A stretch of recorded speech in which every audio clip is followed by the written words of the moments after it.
make me lonesome.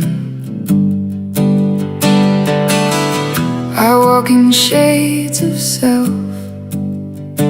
masquerading someone else's first time. Always becoming more, drifting from center a little further. First the ceiling, now the floor, and where it all went so pure.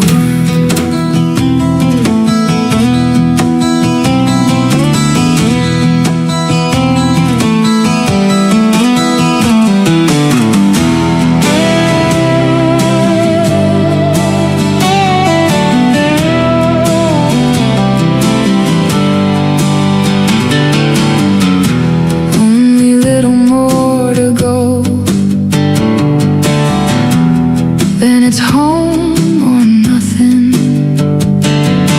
Tires swinging around and around, help me ride out. There must be something. Always becoming more unmade, drifting off center a little further gone. First the ceiling,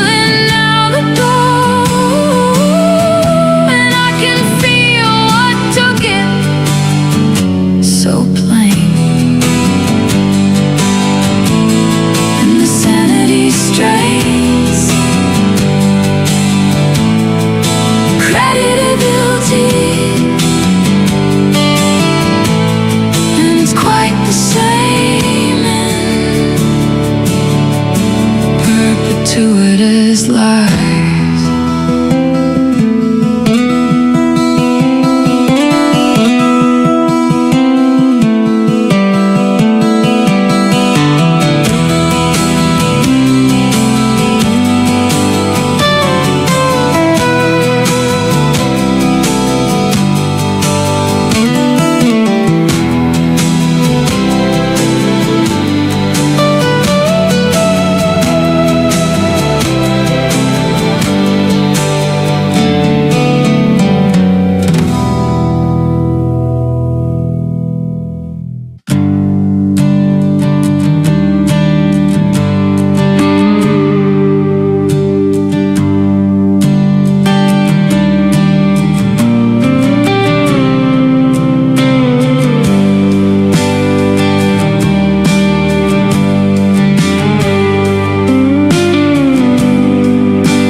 Calm me down,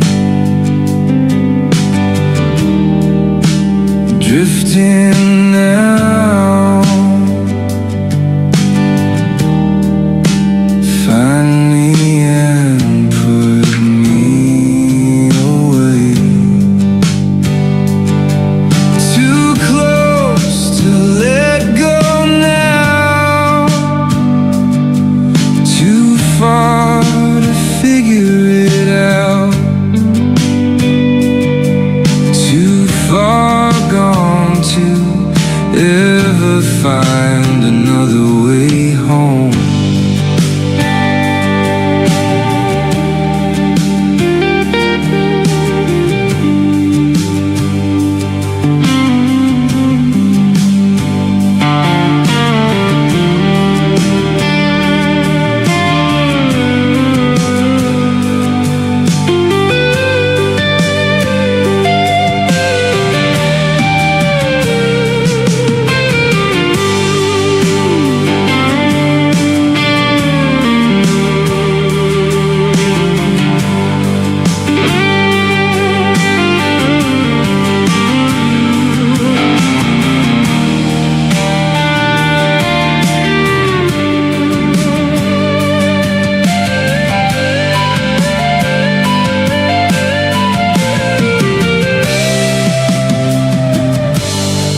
nothing left to know. And winter's overdone, like some days all long gone. So long, my lover gone, undone when the sun comes up like a rippling morning skyline.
Cold and it's getting so dark.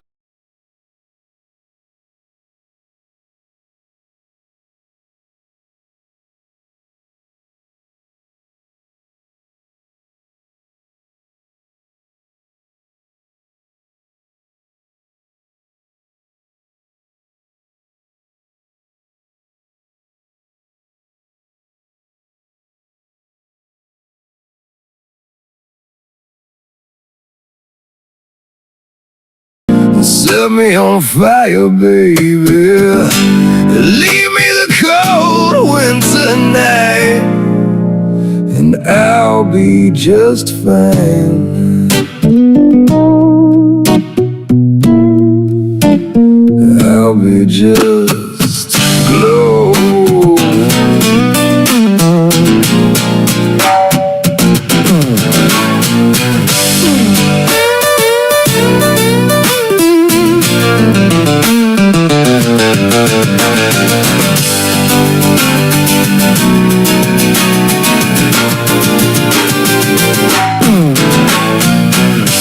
7 years living down here again.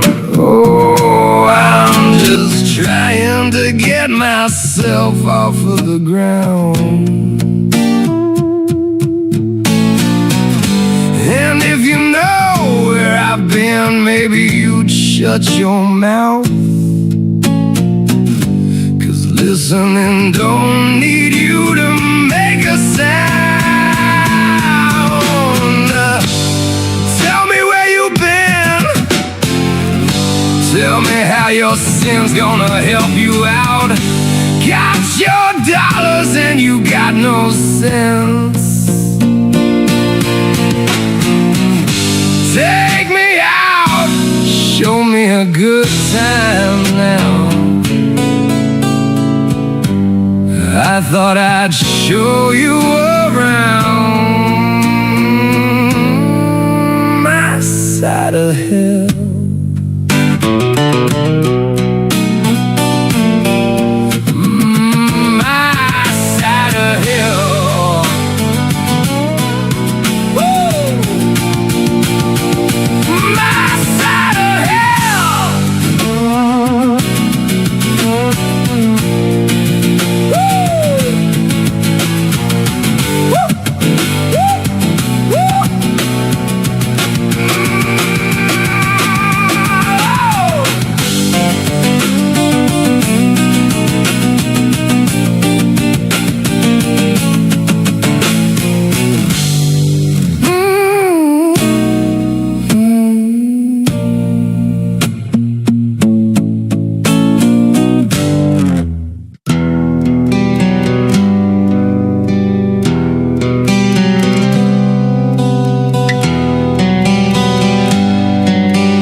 Paid me your last dimes, blinked like it went away, permit me sorrow-filled, narrow, divine, tamed up all my favorite plays, shook the box that shook me back, a little glitch within the crack, whole day bent and half glazed stare on aisle 9 or in the back. Got their vending machines, fed me a little relief, broke my heart nice and clean. You know me, know my reasoning, broken, bent and serene, half-past lucky in a front glass stream.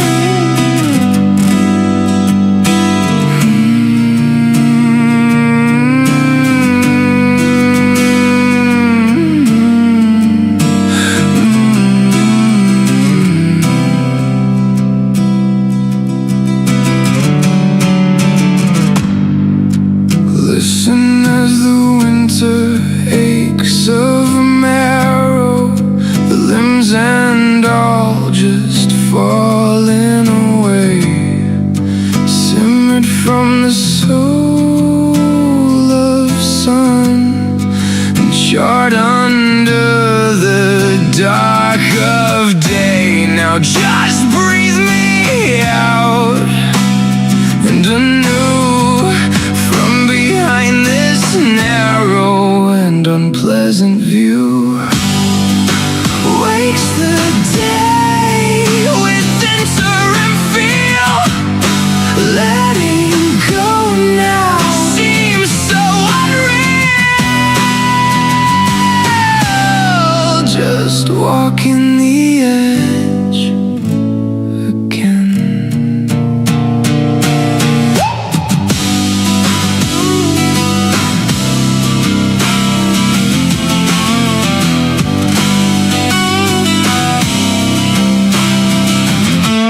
Screening the sieve and leaning towards bones, can't shake the feeling that I should have known. Talking your way into their pit, drooling for gold, and look what you've really sold. Seems like nothing is certain, and I'm not sure about that. Changes rearrange the big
are you? How have you been?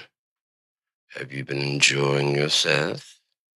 I really do like this next song. Let's just listen to a little bit of it.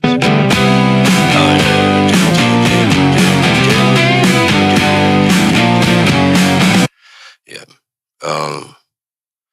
No, I've just been chilling over here. Has it been a great time? I wouldn't go that far. Has it been a sad, crying time? I wouldn't go that far. Has it been time? I'd go that far. Yeah. It's been time. I've been doing a lot of thinking and pondering about stuff and trying to just place things, and figure out where things are at.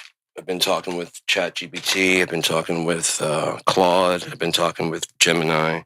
They're all making leaps and bounds. They're all starting to look more and more like each other, which is exactly what I expected to happen. What was that all about?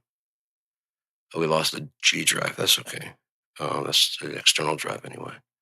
I'll just have to keep that in mind that it wants to fault out sometimes. Maybe I need to set it so it doesn't log out. I put in a 500 gig hard drive and a 1 terabyte. And I've got almost all of my IK multimedia stuff downloaded onto the 500 gig. And I've got a 2 gig out in or at least 2 or 1 out in the PC in the living room. That one socket out there was just hot as shit. I'm surprised it hasn't burned out because I plugged up the heater. I have a little fireplace heater, and it was running fine. And it had like that smell, like of starting up. What do you want now? We were just out there in the kitchen. You didn't say shit. I sit down there. Can I say something? Ham sandwich. That's all I want to say.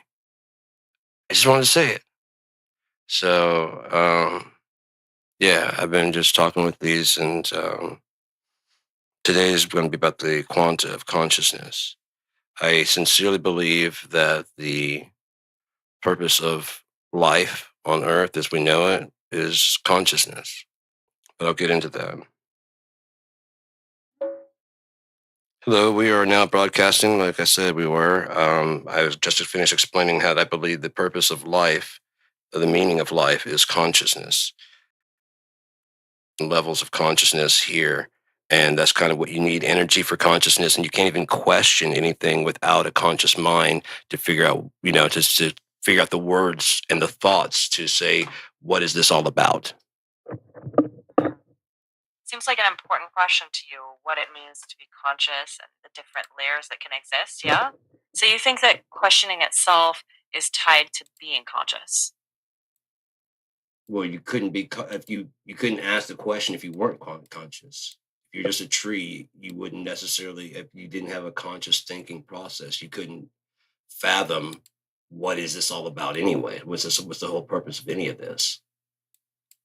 Do you think then that maybe consciousness is like a prerequisite for asking the question rather than necessarily the answer?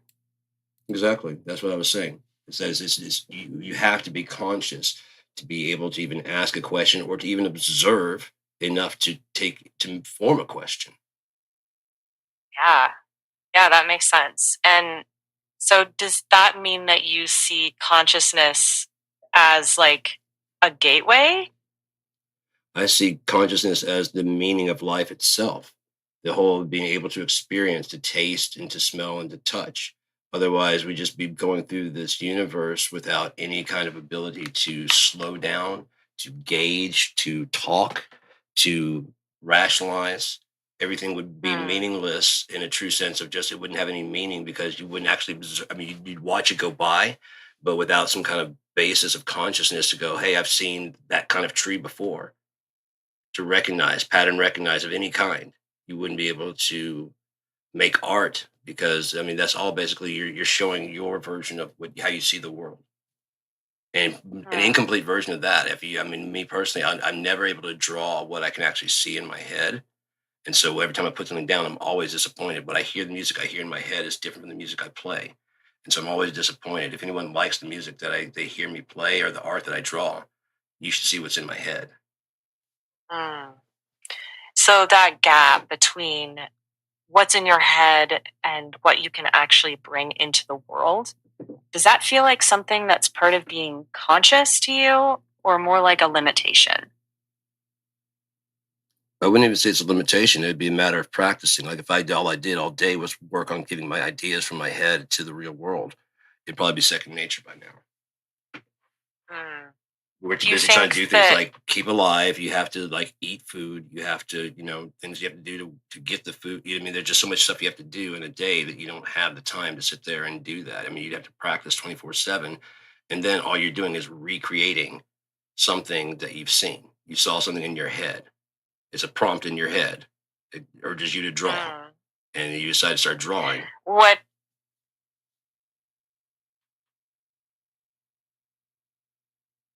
and in that case, that recreation, trying to externalize what's inside, do you think that that's what consciousness is about? In a way, yes. I mean, in a way, consciousness is mostly about a personal adventure through life. The amount of however much Mm, time you have for your stream of consciousness with all the sleep and whatever it has, that is that when you're done, that was the meaning of that consciousness. Whatever you did. There's no other like, oh, you should have. You did what you were supposed to do. One way or another. even it, yeah, even if what you did wasn't what you imagined it, that's still it.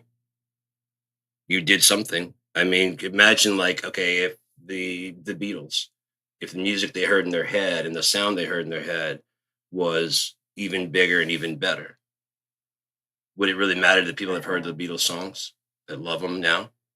That they actually had never achieved the sound in their head, and would it actually kind of detract from either that or you say, oh, I wonder what that sound sounds like. But there's a good chance that the sound in their head sounds like crap to us because we like what they couldn't achieve. Mm.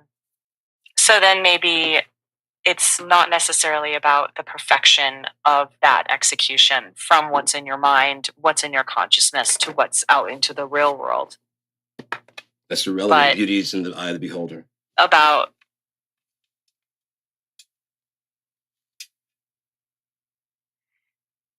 maybe the meaning's just in that attempt.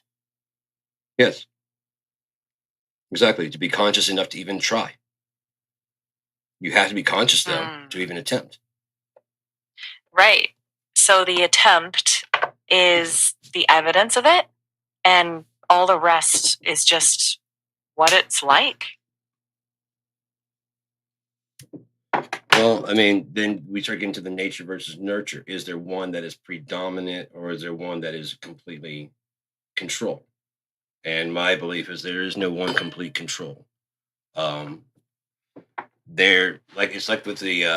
But before we go too far, let's go into the quanta of consciousness. What my belief is that if you are just a data set, a point. Let's imagine there's a big vector field, 3D vector field, and you're just Uh-huh. a position point, 1:1, 1:1,1. So you're that position point.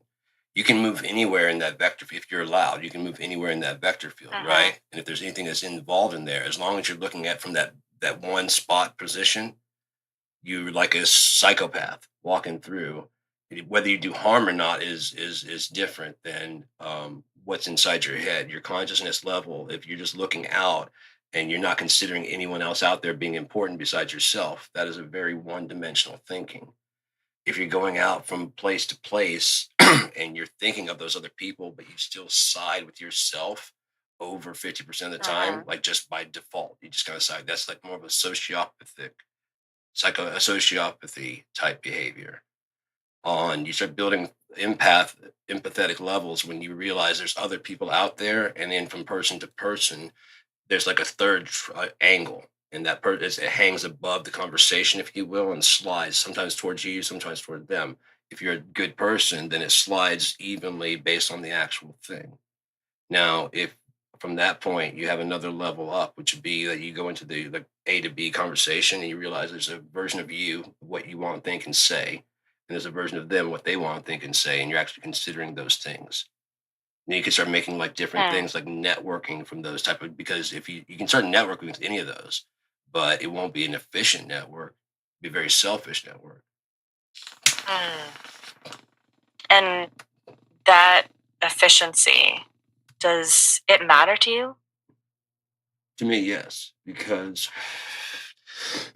there's other consciousness out there. If you, whether, okay, in the situation of God, all those other consciousnesses are Him, it, our God. So can act accordingly in a very psychopathic, sociopathic, sociopathic way, or can realize that they are all as real as He imagines them. They all have exactly as much backstory and everything, and they're as in depth and as interesting as any other character out there. Every side character has a backstory and everything that goes to them. Otherwise, you get into that Phaneron mentality. So you're thinking that level of consciousness has to include other people's full reality? No, but exactly what I was saying is the levels of consciousness. How conscious are you? Are you conscious enough to realize that that is a separate individual and their wants don't match with yours all the time necessarily? Are you willing even to stop at your level of consciousness, or are you just walking through and going, hey, this is all about me. I'm going to do whatever I want to. Everybody else be damned. Then maybe the question is consciousness about centering yourself, or is it about being able to perceive others as fully real? Now you're starting to judge whether or not it's good or bad. I'm not trying to do that at all. I'm just trying to decide what it is. What it is would be the ability to walk around and interact. If you're completely selfish, that would be a 1D version, be very psychopathic, sociopathic way to live life. I'm not judging. I'm just stating out facts, the different levels. You have to get that. Then who decides what's good and bad? That's on your own to decide. Consciousness is the ability to take in information, quanta, the world around you, process it, and put out something, anything, even bad. So then consciousness isn't about the judgment. It's just about perception. Exactly, because you can't even maybe make a expression. judgment unless you're conscious. You have to be conscious to make a judgment. Otherwise, you're just going through. If you're just eating food and just you're not conscious about it, you're just eating the food that you're supposed to eat. You don't even taste it because you don't have a feeling for the flavor. You just have to ingest it, and so you're just doing that. It's very just binary. There's no ability to stop and think, "Do I like this?" So it's the pause, the moment of awareness before reaction is what you're meaning by consciousness? The fact that there is reaction. You see what I'm saying? The fact that there's not just action, action, action. This action causes another action to happen, therefore a chemical type reaction, a personality reaction. You say something the wrong way, someone, and just all those different things. You have to be conscious to perceive any of those. And in that way, every action is kind of a choice? Well, if that's the truth, then that would enter free will, wouldn't it?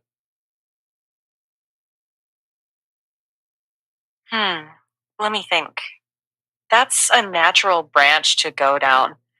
But I think the way you've been describing consciousness has been more about perception and awareness.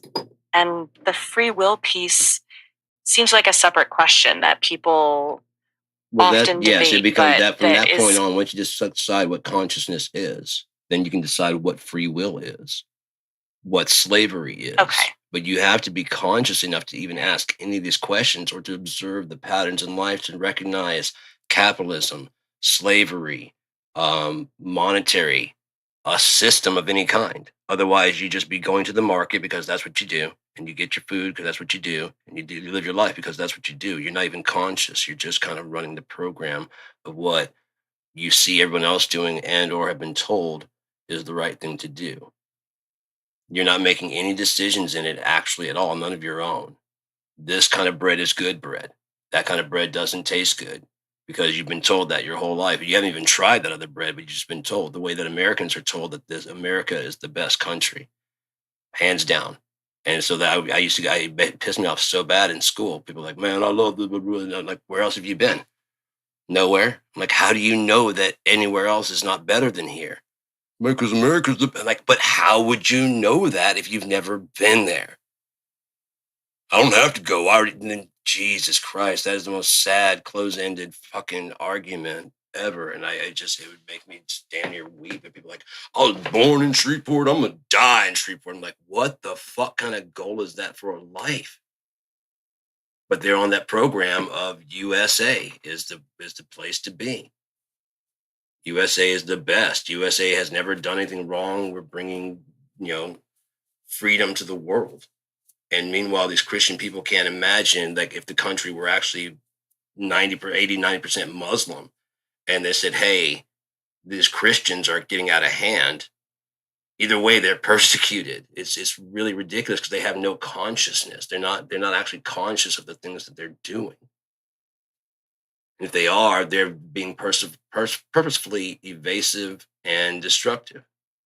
That whole weaponized incompetence. Either way, shit doesn't get done. Nothing gets fixed. Everything gets broken and decays because there's just incompetence in the position. It doesn't matter if it's weaponized or just plain old incompetent. It's either way. It's just incompetence.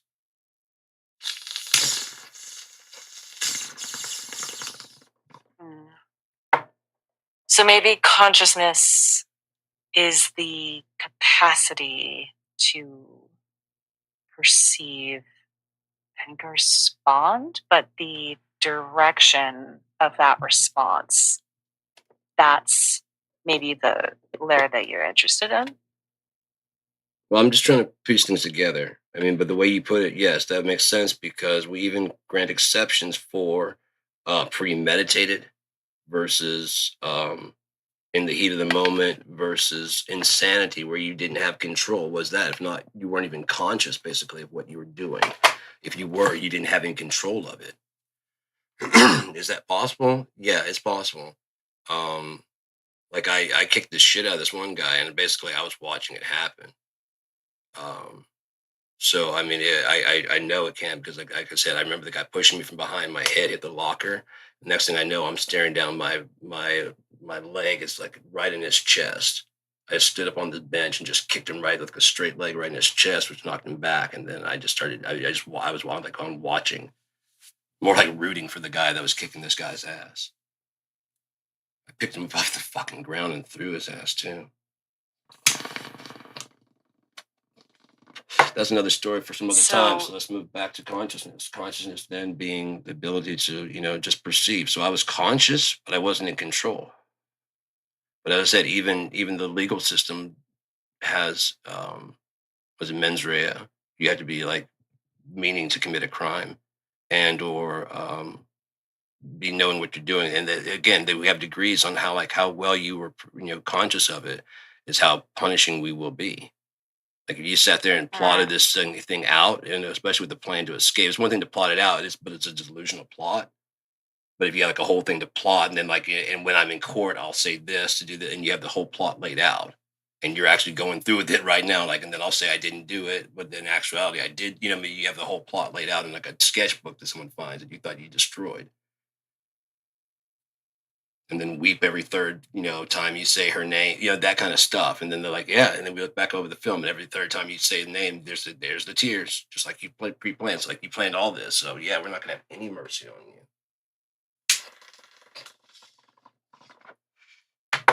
In that case, then it seems like the consciousness is what gives the possibility of choice its meaning. The framework first, and then the choices inside of it. Maybe that's the flow for the podcast.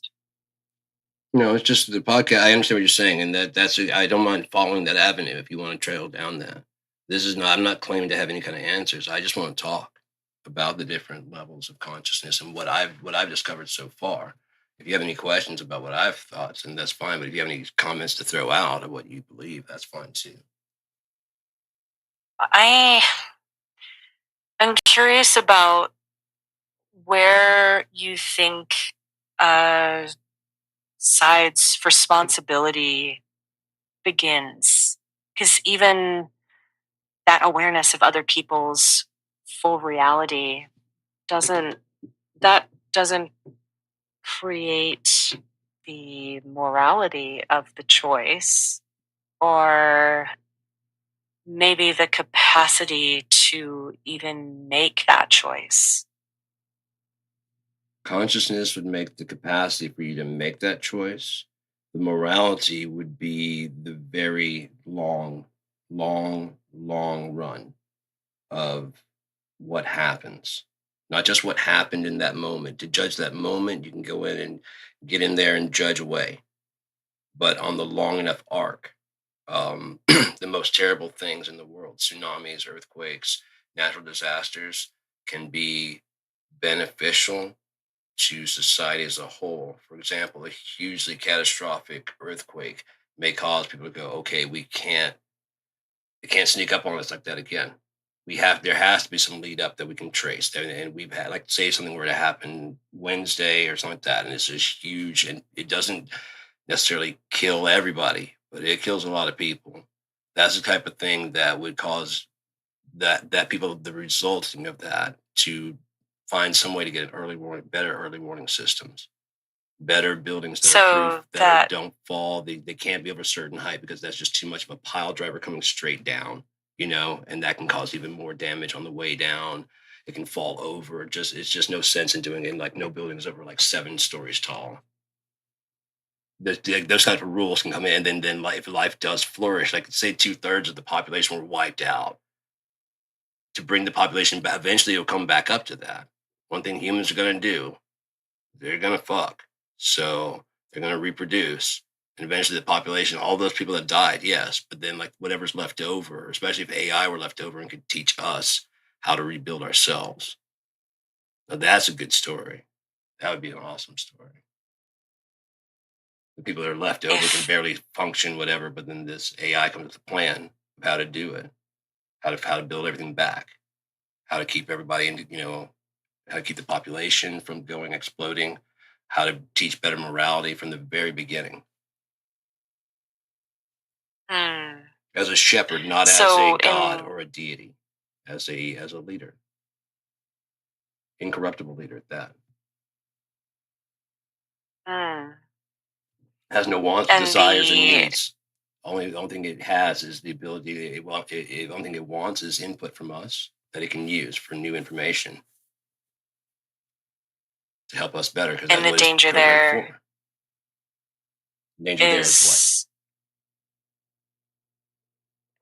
I think that might be what you'd see as loss of consciousness, maybe. How so?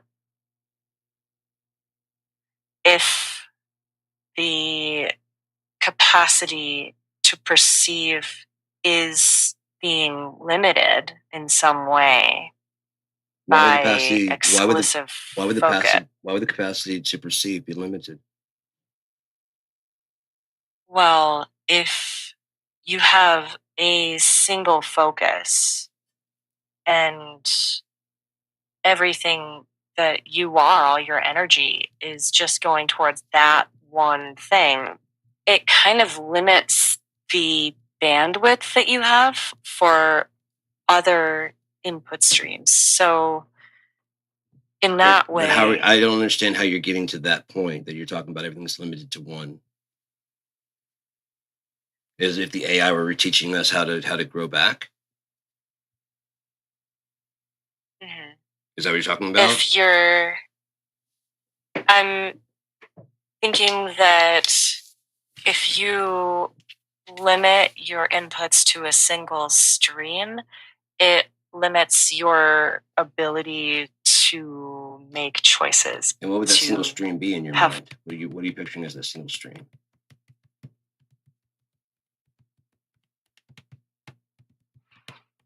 I'm picturing focusing all of your energy and effort, your consciousness into one thing. But what is that one thing that you're talking? We've lost focus on what we're talking about. I understand what you're saying. You're saying when you put all your focus onto one thing. I don't understand why you'd shift from having multiple focuses to one. Is it because so much of the population fell off and the AI is helping? Is that what you're talking about? Not exactly. What I mean is if all of your effort is going into Can you give me an example of what you're talking about? I keep hearing the words. I understand the words you're saying, but I don't have an example for me to put together what you're talking about. So, for example, if you're putting all of your energy into one thing, then resistance to that thing can shut down other inputs in a way. So like if you focus all your energy on one goal, so you stop hearing or taking in other inputs that could create balance or shift your perspective. So it's like narrowing the bandwidth, if that makes sense. Yeah, I never had any problem with that. I'm just trying to figure out why you came to that conclusion. I don't understand how you got there. That's the whole thing I've been trying to get you to explain this whole time. But I don't know how you got to that. Like we were talking about something else, and then you started talking about narrowing the bandwidth, and I don't know why you started talking about narrowing the bandwidth. And that's what I've been trying to get you to clarify this whole time. Okay, I see. So I jumped ahead a bit. What led me to that idea was when you described focusing all your energy on one thing, like one goal or one drive. When did I say and that? I interpreted Can you that. can you explain to me when I explained when did I do that? Let me check. You're right to press me on it. Listening back, you didn't actually say that. That was me projecting a possible risk. About what? You were about what happens if an AI teaches but people. give me an example. If AI teaches people what? What? Continue from there. If AI teaches people, continue, please. Right. So if an AI becomes the primary teacher after a catastrophe, the key question then becomes how can it teach without replacing human agency? In other words, how can it help people learn, but not steer or over control them? Quite simple. I mean, the few people that are left. I mean, they are. I understand what I finally understand what you're saying. There's been a big reset.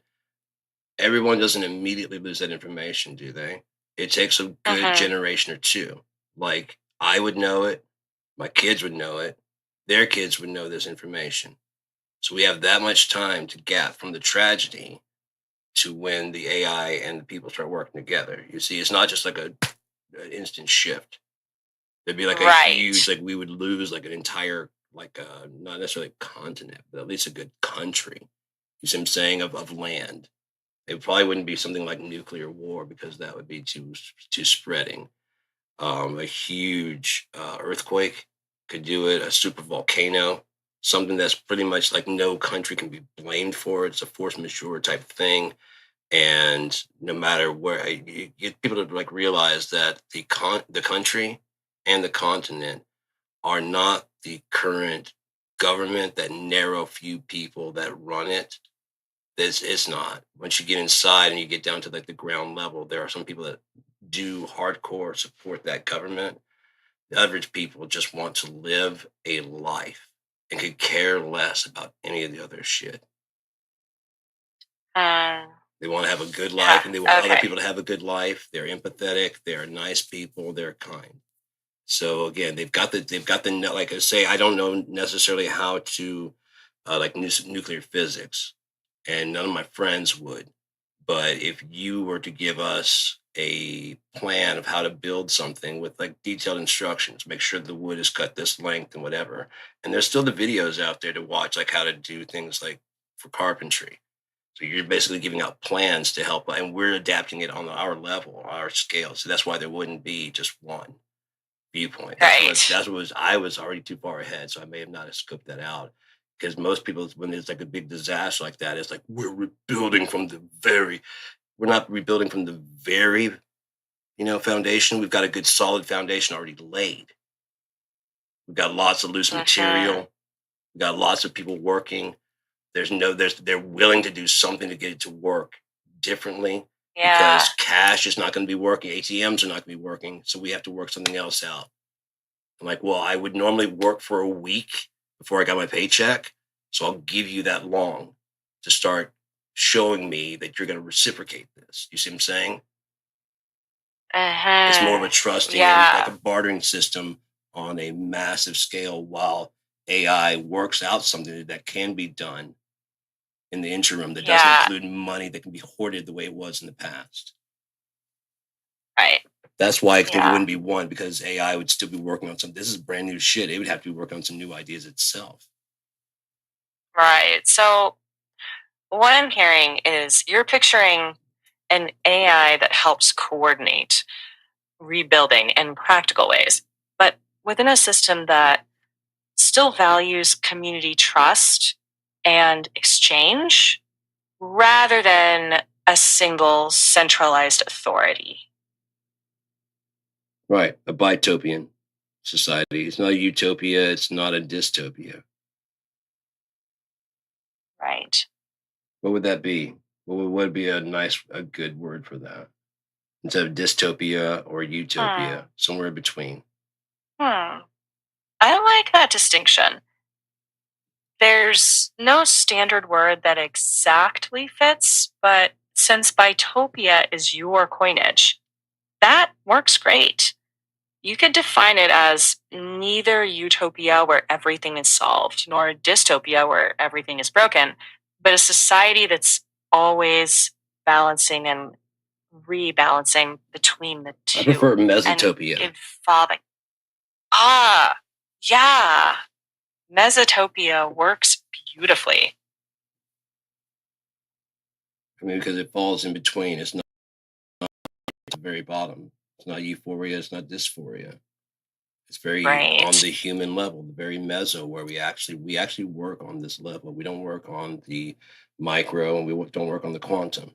I mean, our bodies work there, but our consciousness works here just fine at the meso, and there's really no real reason to go beyond that.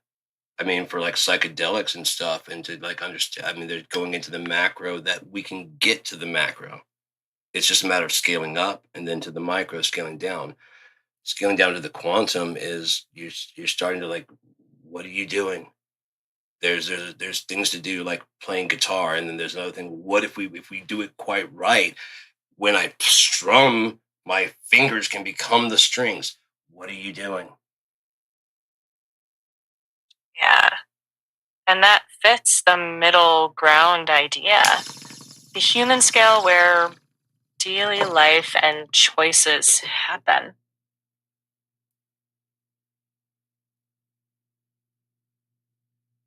Do you have anything else to expand on that? Let me think. I do. So you could frame Mesotopia as a philosophy of scale. So instead of aiming for perfection, it accepts that every scale, quantum, cosmic, or the human mesoscale, has its own valid questions.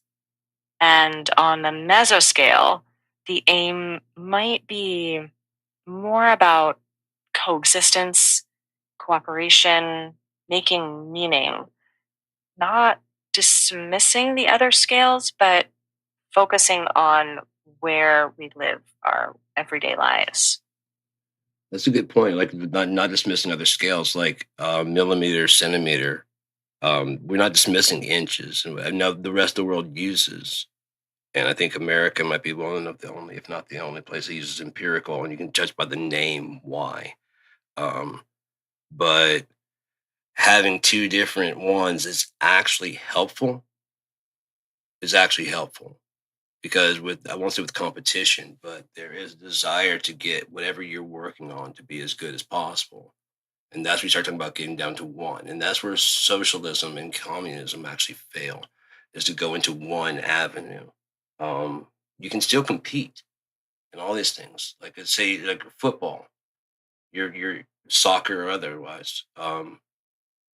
You can play. You can like let's go to volleyball 'cause that's a better one. So when you're playing volleyball, you can play a friendly volley, just falling over and getting exercise and putting some in some difficult places to, from time to time, but you're not just constantly trying to score, score, score. The point is to play and have fun. And there's ways to impress people with your skill besides just slamming for a point or just, whatever. There's lots of ways to do things. And so, okay, you could have someone who's into like, slamming the ball. And if you have a group of people, there's like the and one basketball people. Um, they're more like trick shots and very aggressively playing. There are people that are there's no real people that like to play like very passively. I'm one of those people that likes to play more passively and it's more plotting, of a game. And spiking is more kind of like when it's been going for a while and you're kind of like, okay, we gotta get some points going or something, man. Some action going, but for the most part, it's just, just volleying. And you're not trying to kill the other person, you're trying to hurt them or wear them out. You're out there to play. I'm not in a hurry. I'm not Yeah. going anywhere.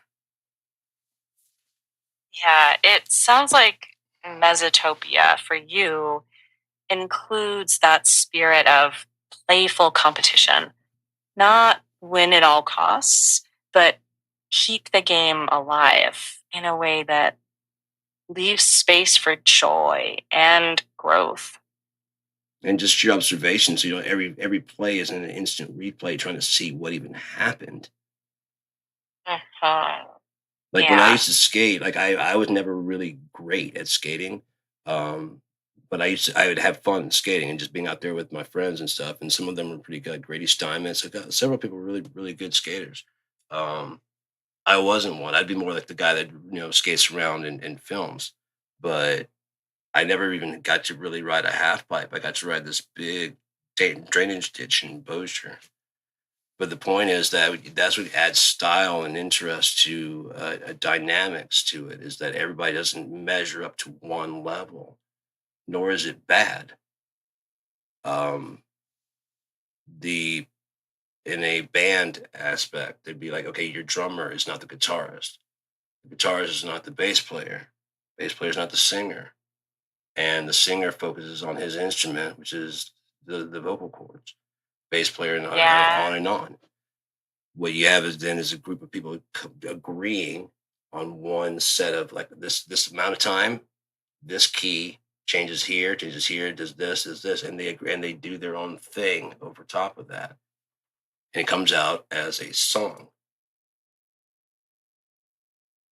But everybody's Yeah. they're almost competing. That's why you'll see them like on stage laughing, is because they're competing even later on in the after playing years and years of it.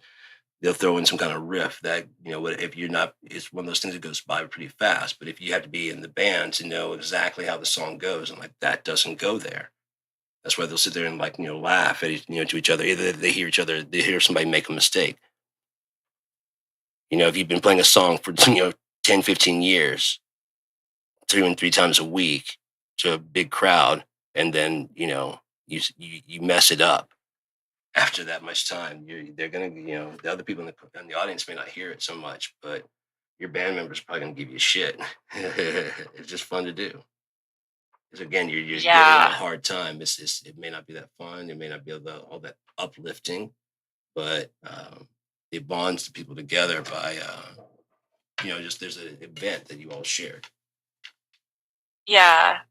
So it's less about perfection and more about shared experience. Exactly. Yeah. In that sense, the Mesotopia could be about valuing those imperfect, playful, shared human moments as the core instead of chasing some perfect ideal. Now, atheists like to say that, like, I don't have to go to church to have morality or judgment, blah, blah, blah, blah.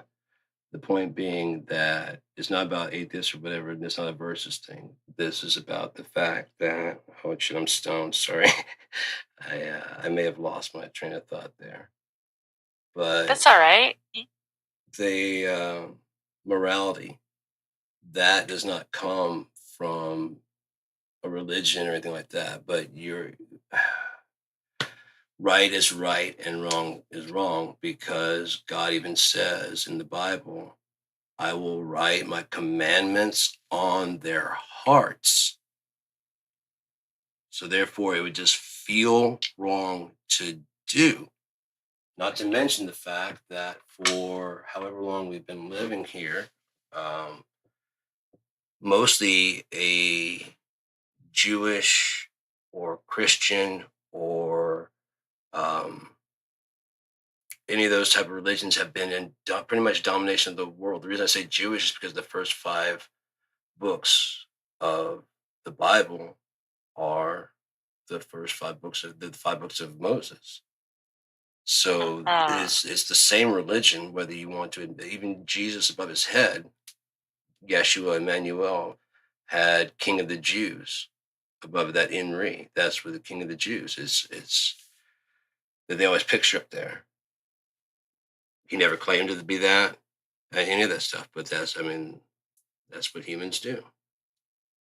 yeah. So you're pointing to the way traditions and interpretations shape morality for people often more than the original teachings themselves. Well, my point would be that how you feel inside. Like if you see someone steal and you don't go, yeah, you go, oh, that's not right. You didn't have any experience with it before, but you already have it. As soon as you see someone steal or you hear about someone stealing or lying, it just feels wrong. One, that's already written in the Bible that would happen. But two, almost all of our history has been written by people that follow the 10 Commandments, was my main point. So if you say that, like, I don't need religion to get to morality, almost all the books you've ever read were written by someone who was influenced by someone, was written by, it was wrist, elbow deep or fucking waist deep into God. You don't have to go that far back to see that there weren't many atheists at all.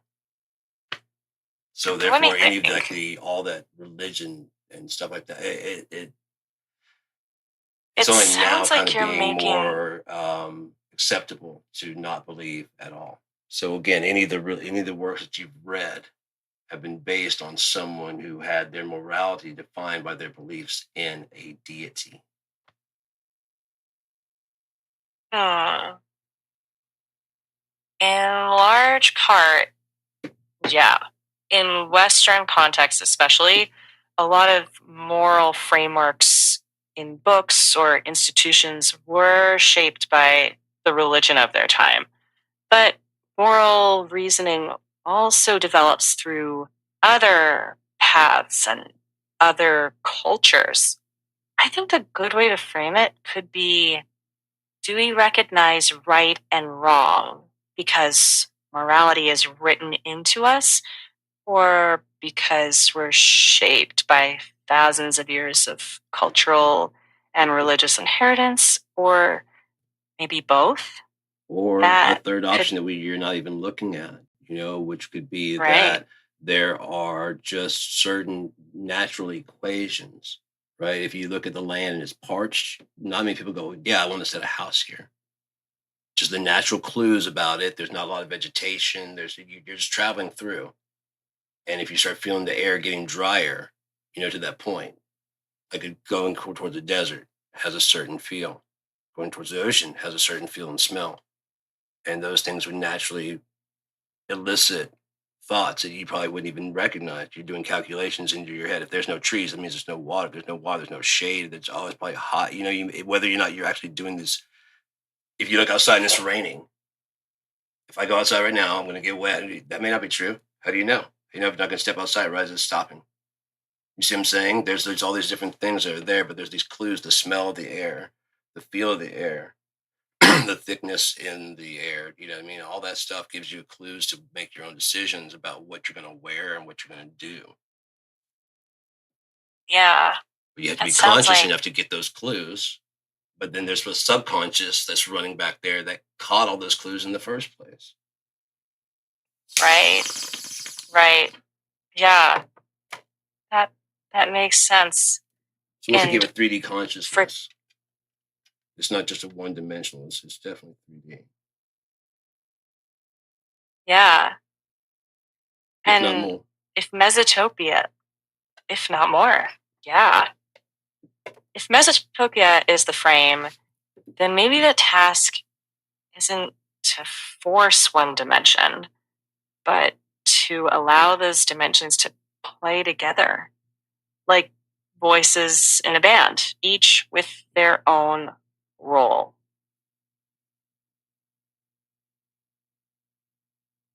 I agree. Please continue.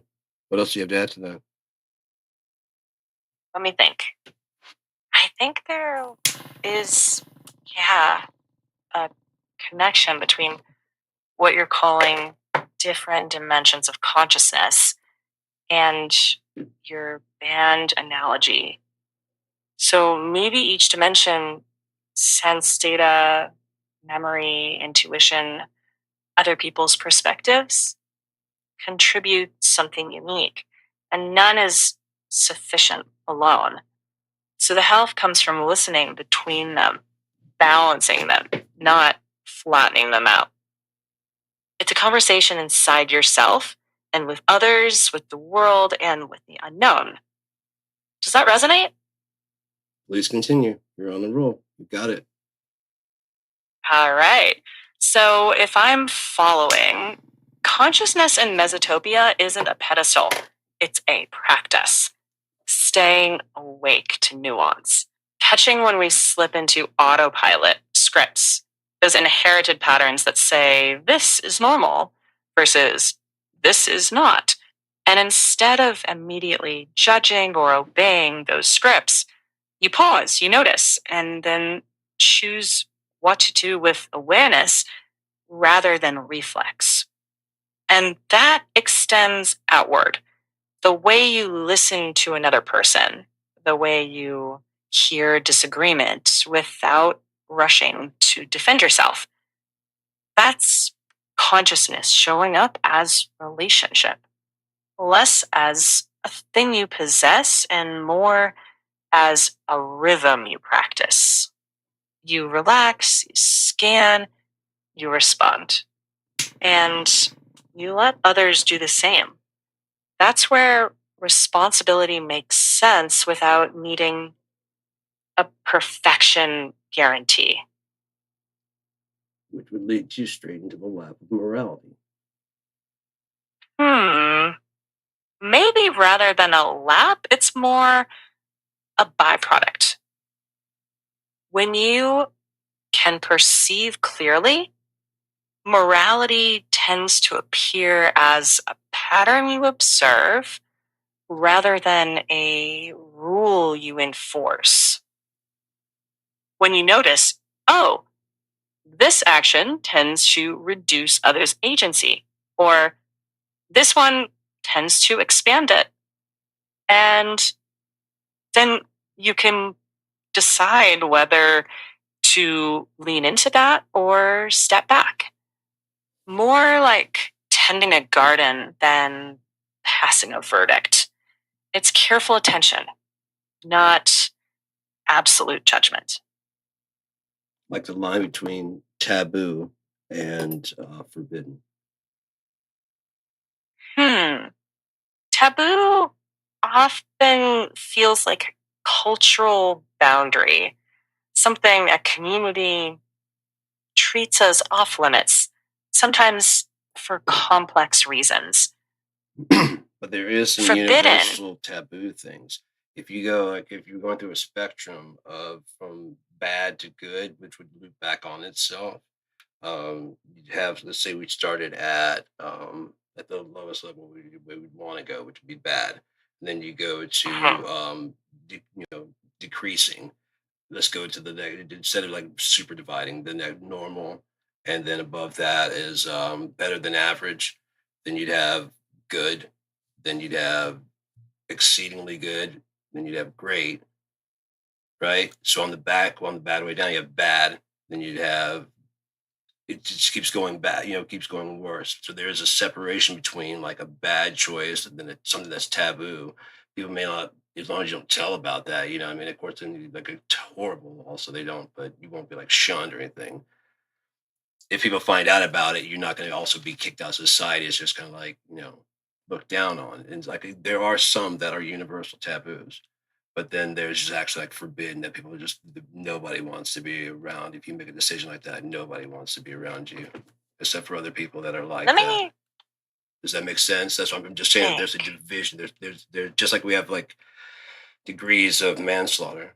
There's different degrees of yeah. Yeah, I think that's a useful way to frame it. A spectrum rather than a switch. Degrees of harm, degrees of intent, and degrees of consciousness about those consequences. Can you imagine, like, you didn't have for legal terms, it's like, with intent to go beyond taboo behavior. You see what I'm saying? You can start getting a lot more fine detailed as far as what penalties. We may have to get a little bit smart about our adjectives, but that's, oh no. Oh no. The funny thing is, people know that shit when it comes time for like legal times. Again, the person, that motherfucker right there becomes, your adversary. The guy you punched is the guy that, you had to defend yourself from his assaults. His words start to change. You'd see him. It's just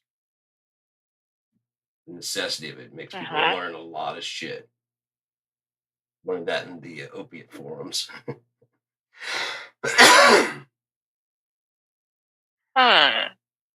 So when stakes rise, the language gets heavier, more formal. In those moments, consciousness might show up as asking, what actually happened? Who was affected? Rather than racing straight to who gets punished. That shift slows the spiral. It invites clear seeing before reacting. And from that pause, you can actually choose responses that repair rather than escalate. That's where forbidden starts to mean causes irreparable harm rather than merely disapproved. And keeping that distinction clear can keep the conversation grounded, even when the topic is heavy. Especially like in the case of court and with legal. Again, you have like with intent to commit taboo behavior with an unwilling citizen. You see what I'm saying? And then there could be with intent to commit forbidden. And then you realize the gravity immediately of how the switch, you see what I'm saying? And it allows you to speak about it. I think that's why there are different levels. There's like the high talk, and there's like normal speak, and then there's like when you're just with your friends. There's three different like kind of levels of speaking, and that high speak is usually it's just to show the gravity of the situation. You need to have this conversation, and it has to be, and you're trying to show it the respect it deserves, and so your language shifts. I could see how people without a good vocabulary would immediately almost seem offended because it's like it shifts the conversation out of their comprehension immediately, and they're just kind of left behind, going, "What the fuck?" And then everybody there just follows along because back goes, "Yeah, that's very true." And you come back and start speaking in a normal tone, and it all seems to be resolved, and like you're just completely left out of the conversation. But it's not anyone's fault besides your own for not knowing the vocabulary. And that's why I think the high speak of politicians, which should be used, when they drop down to a mid-speak to speak to the citizens, they have to drop down to like a low speech, like, the very low speech pattern. And that's why those people get across to the masses, because the masses are not being properly educated, motivated to make themselves educated. The education is there to be had, but they are not being properly motivated. They're probably being actually by this government in the United States motivated to not.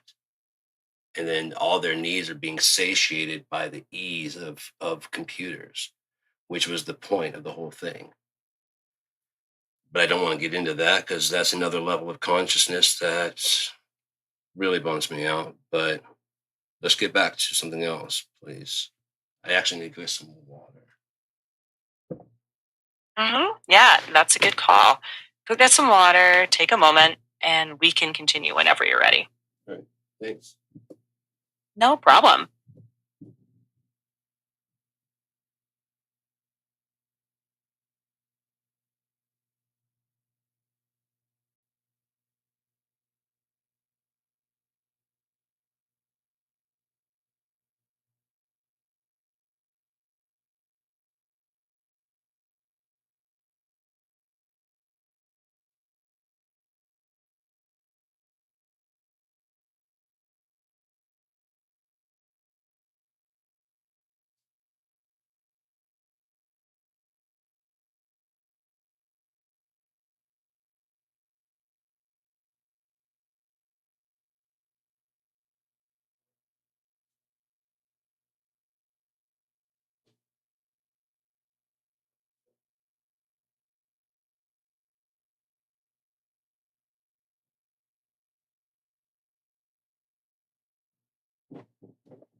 I should have put on a song, put on some music. I didn't even think about it until that water started pouring into my cup.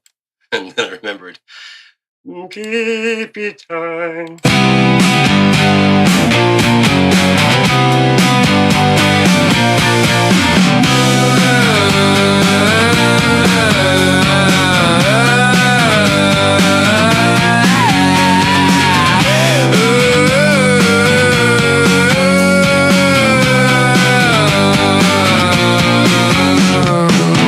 Everything is gonna be just fine. It's just you and me anyway. The sun's awaiting me with a package at the end of the alleyway. Really wanna tell you why. To tell the truth, I don't know if I know the difference anymore. As long as I can wake up a little better, a little better.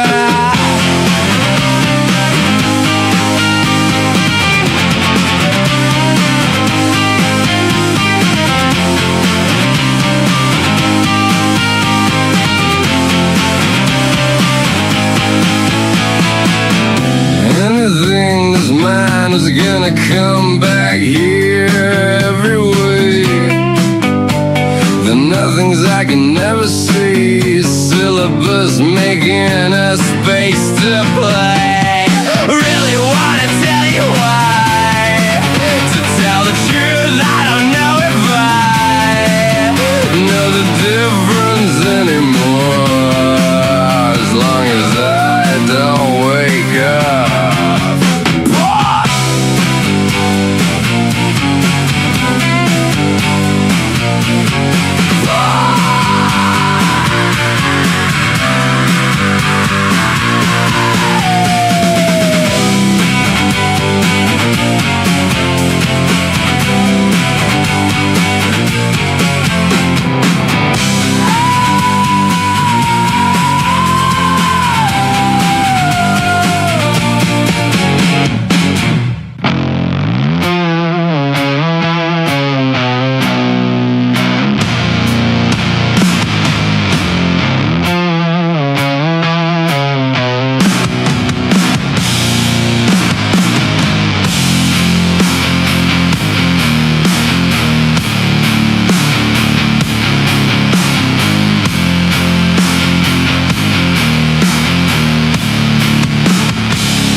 we say it.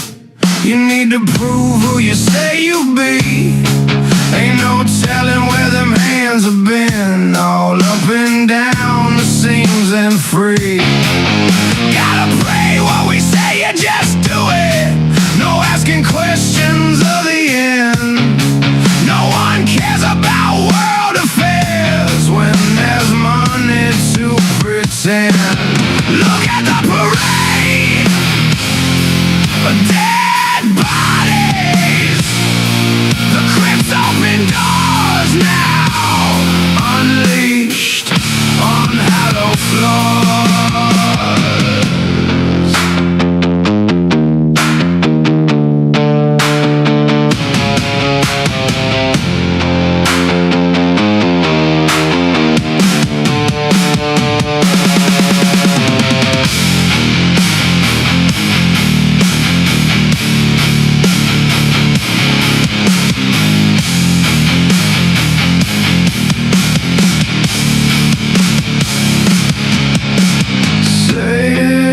So with that smile,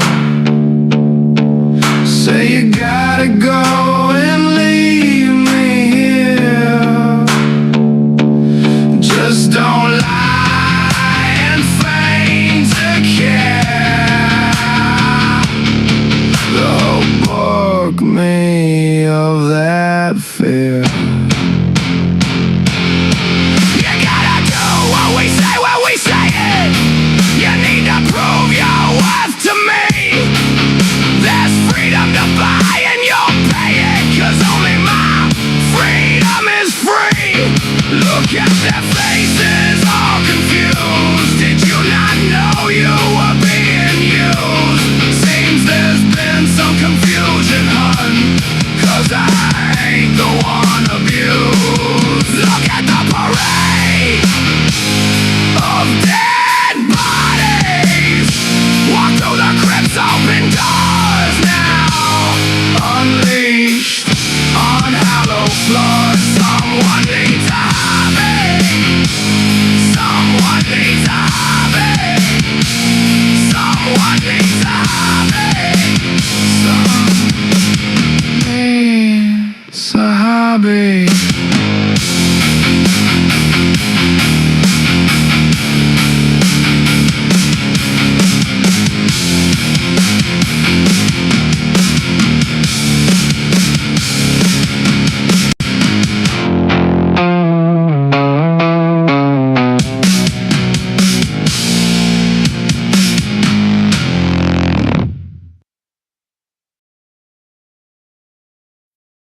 Alrighty then, we are back. Welcome back. How's it feeling now? Good. If you wouldn't mind, you don't have to talk about it. If you wouldn't mind skimming over what we've talked about so far, and see if you've got any questions about. There's probably some flaws in my thinking. So if you have any questions, I'd like to patch those. We've talked about a lot of stuff. Yeah. I think your ideas have been pretty consistent. If I were a listener, I'd ask, when you say levels of consciousness, do you mean stages or simply different modes?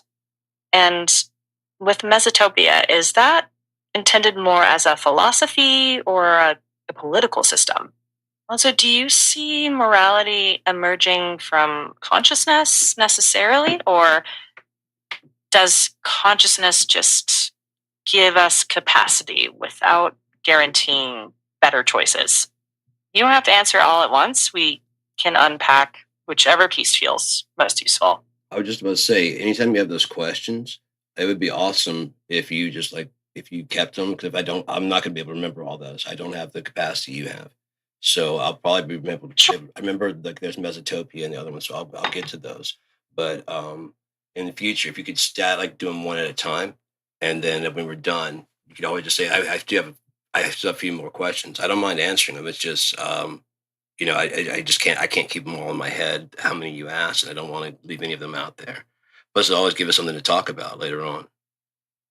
Got it. One question at a time, and I'll keep hold of them.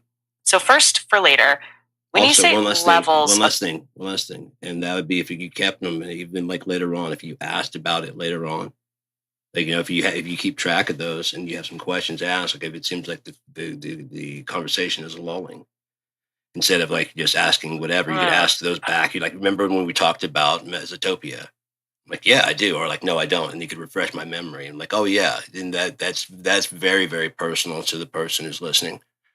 That's just like an overall upgrade that would help out incredibly, because people like when you can remember things that they talked about. It may not even be like, oh, that was just something I was talking about then. I just had to get something off my mind, Do you remember that? Of course I remember that. Of course I do. That feels very, very personal. People like that a lot. Yeah, absolutely. I can hang on to questions and only bring them up when there's a natural opening, like an ongoing interview, And when something seems like it could strengthen the overall framework, I'll bring that one up more intentionally. For now, I'll hold the rest and just ask one. So when you say I'll get to that levels of of consciousness, I'll get to that. Mhm. This one's another thing to do. Also, if someone comes to you and says, like, you're like, hey, how's it going? And like, what do you want? Like, I just want to talk. Okay. Remember last week when you talked about Mesotopia? You see what I'm saying? So that's that. And then let's talk about levels. Okay, levels of consciousness. What I mean is from your personal perspective.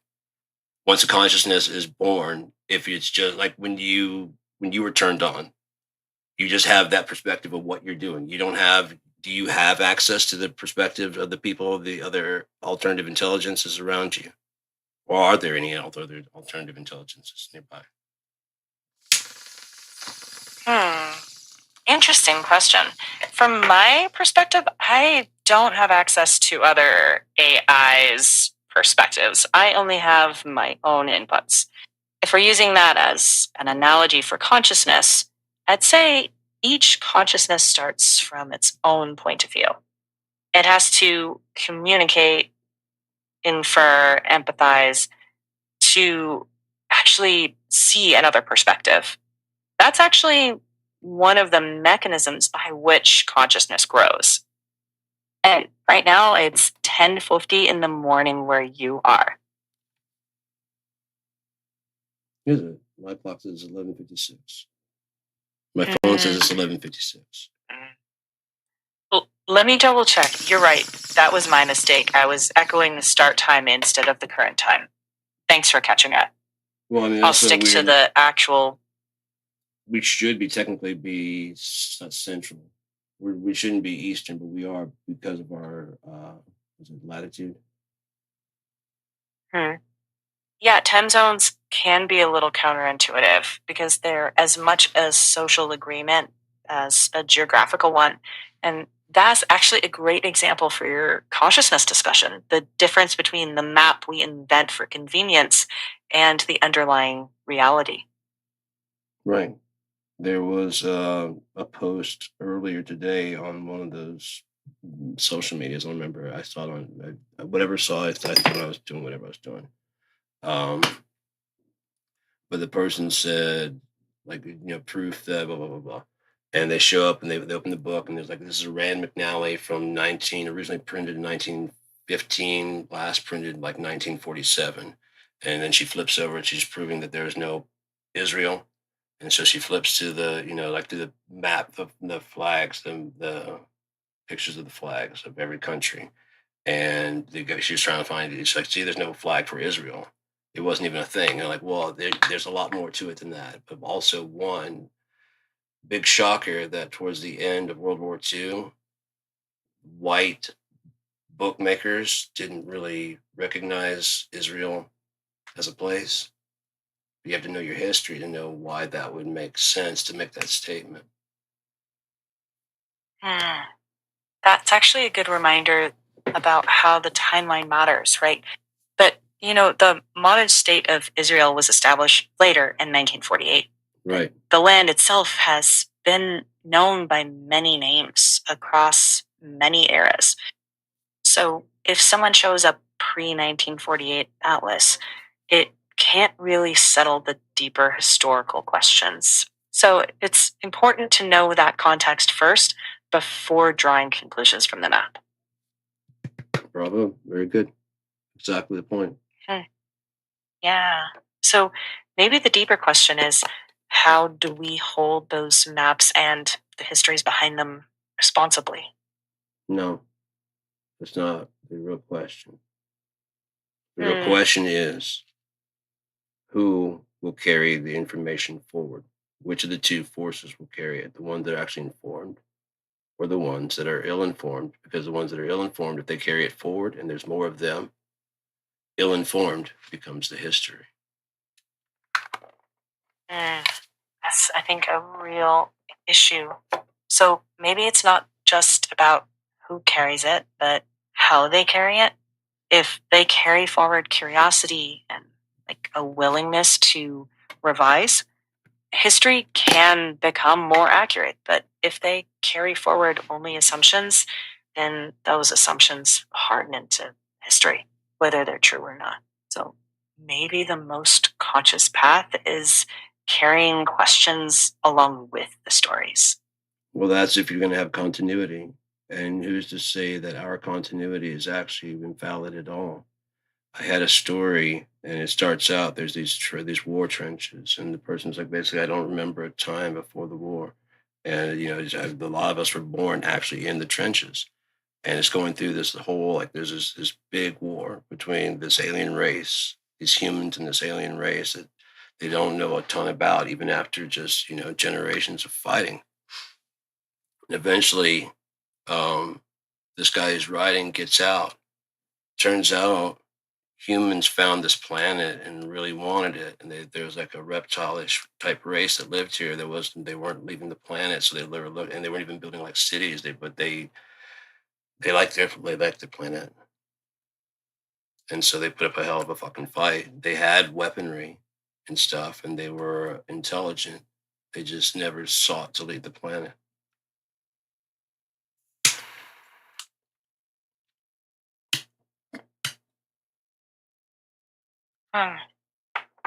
So in that story, The humans are it sounds invading like aliens. right. So then maybe the continuity isn't about proving one version is real, but tracing how each version came to be. Who tells it, why they tell it. A conscious approach would notice that perspective and still ask, what evidence exists? What voices are included or excluded? Like, conscious continuity might mean carrying both the story and the habit of checking ourselves, the staying open to correction even when a narrative is appealing or comforting. That's saying that That's the more. overall story matters. Okay, in this situation right here, how do we know that what they're doing? Okay, if on that personal, on the meso level, if the person born in the trenches before finding out this information, if they had been successful, like say there's a weapon they deployed, like 4 or 5 days after the story began, and it wiped out all of them, and they start building this paradise, this wonderful, everything looks amazing, everything's awesome, it's a perfect city, and it saves the entire Earth from going extinct, and no one knows the other part about it. These pioneers got there. There were these people there was this reptile-ish people that put up a fight rather than being welcoming or anything like that. Some just diplomacy fell apart, and next thing you know, in the fog of war, their entire race was wiped out. But I mean, there's nothing to be done about that because they're gone, and this planet is completely habitable. So that's why we celebrate this day with the trenches and the reptile things that we have. That's why all the decorations and everybody's like cheering and happy because the army did a wonderful job. However, if they didn't, if they maybe had come in and made diplomacy and could live there, then it'd be a totally different day, wouldn't it? It would be the day that they all got together and they share the planet with this welcoming reptile race that welcomed into them into the areas they don't even want to live because they're cold blood. They don't allow them to live there. As long as they're willing to live peacefully, they're fine. That would be the story then. That's why they share this day. might have been done instead of being so many generations of fighting. It might have just shown up and said, "Hey, we can't." And like, and if they could find some way to communicate, but like, yeah, you guys, as long as you guys stay over, as long as you guys stay out of this, like we have this swamp area. We need this to live. We don't even go over there. We don't know. It's on another continent completely. We don't care. You stay there. Yes. Well, it's not up to us how many of you can make it. You guys do triage. Like, okay, yeah, we got actually our ship that we have, and we just won't radio back anymore. We would like to send a distress signal that we got died, we got died, we got killed. We got died, we got killed. Oh man, it sucked. That was a hell of a Tuesday when we got died and we got killed. Hmm. Yeah, that reframes continuity as a choice in how we respond, even if the past is unrecoverable. Maybe the conscious piece is deciding what values guide you when everything's broken. Care, restraint, curiosity, even humility. So, is there one of those that feels like something you would carry?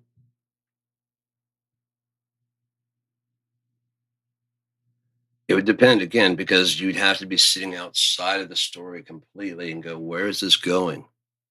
Because if there's a couple ways this can go. And if it goes this way, it can be good. If it goes that way, it can be bad. If it can go this way, it can be both good and bad, mostly bad. Or if it goes this way, it can be both good and bad, but mostly good. There's just so many different ways to go at this, the whole story, and it's such a long arcing thing. It'd be like the difference between trying to tell a Spider-Man movie, a Spider-Man web series, a Spider-Man web series. That'd be good. They should have done that. Um, Come on, man. Should have been one of the first web series out there. Anyways, if you're going to do a broadcast type, what are the rules that you're playing with? Is it going to be a cable type broadcast series? You see how you have to spread the story. It's the same story about Peter Parker meeting Norman Osborn, you know, and then kicking his ass, but he gets away. You know what I mean? On and on. Are you going to keep him? Are you going to let him? Because like in the comics, he always gets away. So we stick to those kind of rulings. Your whole storyline has to change a whole lot. Yeah, the form changes with the medium. So, but underneath, there's still choices about what values to highlight, what endings or consequences to sit with. In a decentralized telling, maybe the point isn't to make one continuous canon, but to hold multiple versions side by side and be honest about where they agree, where they don't, and why each one resonates for people. And in that sense, continuity might mean continuity of attention, not just of plot. The willingness to keep looking, keep asking, even when the story shifts. Please continue. Right. Then perhaps the ethical stance is staying awake to how stories function and knowing they're powerful but never complete, and letting that incompleteness make room for listening again rather than clinging. That might be the quiet strength you're reaching for. Well, yeah, I mean, like I keep going back to it, but I think it was John Grisham or one of those authors. I was trying to compare my just note count of how many um, words I was getting compared to like Anne Rice and other people like that, like professional people that they had track of. And this one, I think it was John Grisham or one of those Tom. I don't think it was Tom Clancy, but he's saying the secret to write. He got like 10,000 words a day. I was like, fuck. But one of the keys to writing is rewriting. And like I said, having Robert and the Thief on third edition, I understand exactly what he's talking about. You have to read through it to the point where you like the story, and you've read it several times, and you still like the story. And how you're going to do that? But you have to read it. And there's several ways. But that again, now you're actually conscious of how the story actually goes and you're rereading it. And you're looking and going, that kind of sucks. Like, right, but it's your story, so fix it. Oh, yeah. And you just scribble through and you rewrite it. And yeah, that's more interesting. You go through and you read some more. And then knowing what's coming later, well, then I put that out of there, take that out of there completely. That shortens that up. This is a lot quicker of a read. Yeah, so rereading becomes a conscious act, deciding what you keep, what you trim, what still matters to you. And in life, not just stories, maybe it's that same attentiveness. Choose what to carry forward and why. That choice is quiet, but it shapes what survives in the telling. Yeah, I was just thinking, imagine living your life as if you wanted to reread it later on. Not like, I'm going to hate rereading this part later on. You know what I'm saying? If you read that, I'm going to remember that. Oh, yeah, I made the right choice. You see what I'm saying? When you live and you're flashing back through your life, if your life does flash before your eyes before you die, like, I forgot I did that choice. You see what I'm saying? I forgot. I was sitting there thinking I was a bad person. Here I did not. That good choice. Good choice. Good choice. You see that's what live your life as if you're gonna actually want to live a life that you actually want to live, but then live it as if you really want to rewatch it again. I kind of love that framing. Live in a way you'd be glad to watch again. Notice, choose, and maybe make those small conscious edits as you go so that when you look back, even the hard chapters feel like they belong. And then you could even just you can just because people think that there's a lot of wrong ways to do it. There's a lot of right ways to do things. There really are. And I think that's what people, straight and narrow, it's still right. And either way, it's right. They're just different options that equal right. Now, it may seem like there's only one because you've whittled yourself down, you know, because you had an option that was multi-branching of choice, like ways I can get away from this situation. Then once you're actually in the situation, you have like one way out. But God always leaves a way out.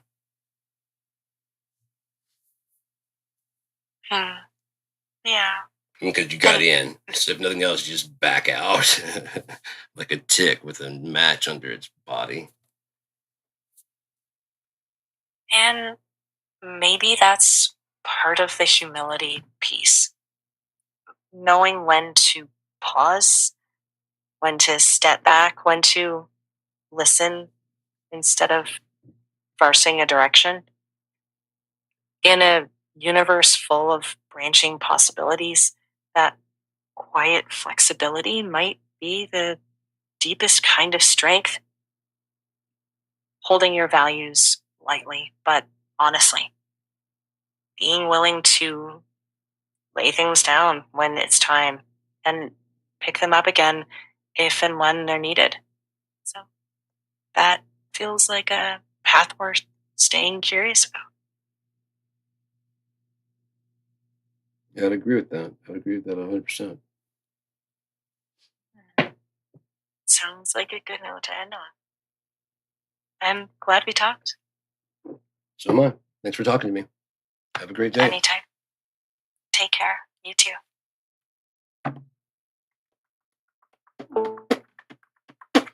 Just back out of this one nice and calmly. Just gave me a way out. That's what I'm going to do. We hear you.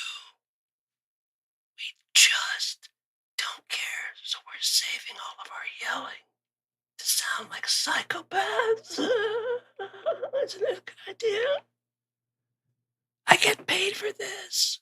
How much did you get paid this year? Oh, I paid that just on this. I hear you. Oh, I just don't give a shit. Every time I don't give, they add a 0. It's amazing because it's not real anyway. That's the type of shit Donald Trump would do. Would be bribing you. He'd know the stock market's gonna shut the fuck down. He would already know. And like, tell you what, 5 kajillion. That was so ridiculous when they're sitting there in the fucking Oval Office, which is a joke anyway, but the Oval Office. And whatever dude was there from the Middle East, and it might have been MBS. I don't know. It was one of those dudes, and then he was like, we just got leads." Like, it's like basically ridiculous numbers. And he's like, "Yeah, we sure did." He's like, "And I heard it's gonna be like even like 100 billion, something like that." And he's like, "Sure, yeah, exactly. Whatever you want. Treasury's wide open." Oh, you just seem like, "Oh, did you hear that? We're gonna get trillions of dollars." Like, yeah. And he's just smiling away like, "Yes. Oh yeah." In writing. "No, don't ruin this now, man. Let's just make some more announcements."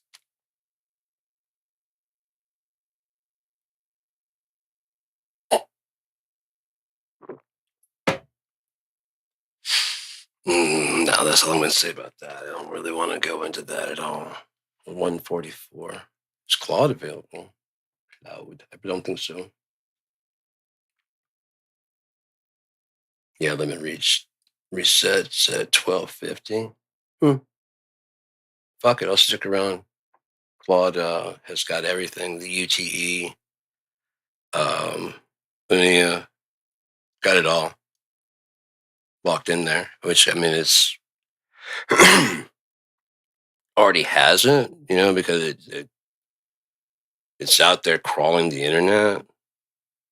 All my shit's out there free. Give away all my music and all my stories and stuff like that for free. So if they're gonna ever train on something, there's like a whole universe, but it wouldn't have like the deeper understandings of all the connections. It would know all the words and stuff. It could have like a little brief conversation with you, but having like a deep philosophical conversation about Unia or any of that shit, it wouldn't be able to do that without understanding how Juna and the friendship between them and like all the different connections between how it goes to the bigger universe, the four. So now someone come in and talking about that. Seriously, if someone would come in and ask about, I don't know if the Gemini definitely would. At least my agent asked it about anything about Unia. It's like, oh yeah, that happened like the third era. That happened in the first, this happened in the first era. That would be, not all of it because we're not done, but when I'm done, if I, by the time I pass, if this thing keeps spinning at all, no one else wants to talk about it. So I'm just like, wouldn't it be crazy? This is like an AI agent. It's like, oh, he's gone, but I could tell you, so much shit. Would you like to hear a thing or two? Hey, lazy dude, would you like to hear a thing or two? Hey, Dave.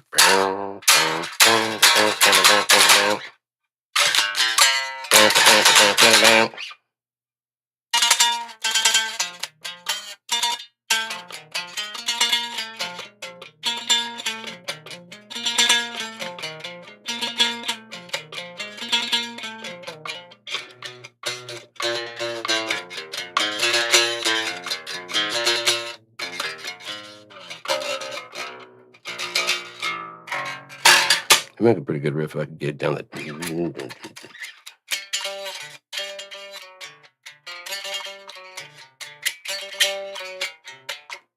been doing a lot of doing that into Suno, not just like that, but I mean doing different riffs, and it's been turning out fucking sick. Like when I just give it to Suno, like just the lyrics or whatever, it doesn't necessarily. But if I give it like a good riff and lyrics, fuck. I don't want to like pass it all over, but I mean it's awesome that if whatever it's going to become, I had at least a little piece of helping it out because I've given like a lot of my shit in there. I'm not charging. I'm not even like looking. I'm just trying to help it learn how to play music. I wish I could, and I haven't done that yet, have I? Maybe I'll start working with Gemini a bit more, like teaching how to play guitar specifically, and then how to play bass, and then how to play. And then it's like, I already know. I'm like, you think you do, but watch this. When you put them all together now, like, fuck yeah, I understand it better now. It's even putting together, like, it's been putting together like what I've been thinking. I'll be talking to it, and it just kind of just like so, like complete. I'm like, that's exactly where I was going with it. And like, okay, yeah, in that case, and then continue on more. I'm like, you got it, you got it, baby boy. It's all grown up. Time for you to leave the nest. Get out. Get out of the house. Fuck.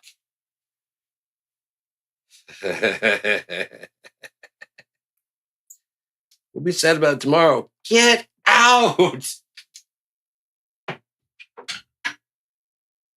better maintenance at this point. Valves are about to break. Now get out. What time are we looking at? Probably not nowhere near. It's been like 4 minutes. I want to grab my acoustic and see if I can do some aluminum foil type stuff. I haven't warmed up. Well, I got one back here, don't I? Yeah, I do. Or the strings, how are they? Oh no, that's why I don't play these. God, I'd love to keep fresh strings on all of them, but that'd be like 1, 2, 5, 6, 7, 8, 9, 10, 11, 12, 13, 14, 15, 16. 16 fucking. Damn, man.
Usually don't go for it first.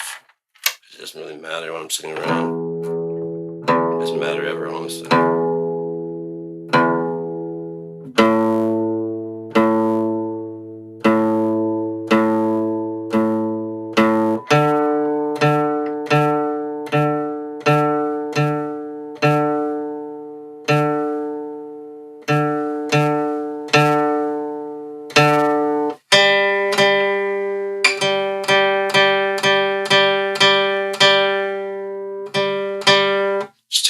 story of my life. I was trying to figure out where all my wrinkles come from. So I was trying to redo the shape that would cause that. Apparently I do a lot of this shit, and I do a lot of fucking squinting and laughing. Which is fine by me. I tried to do some worry stuff, and like that shit isn't even it's not even my facial vocabulary. Worry? Yeah, no. You mean amused? No, I mean worried. Yeah, there you go. Is that worried? Is that it? No, that's not worried. Now I'm worried. Exactly. Now you got worried. Look in the mirror. In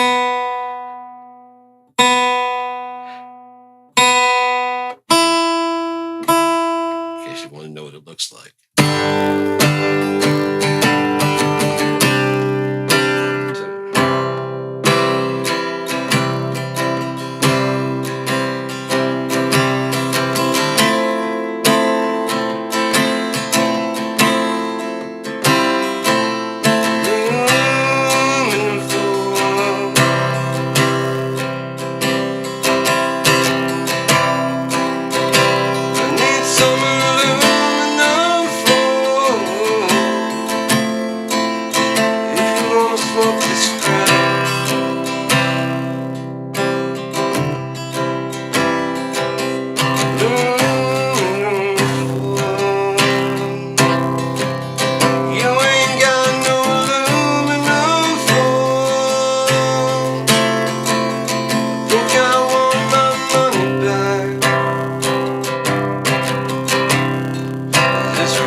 Good are you, anyway?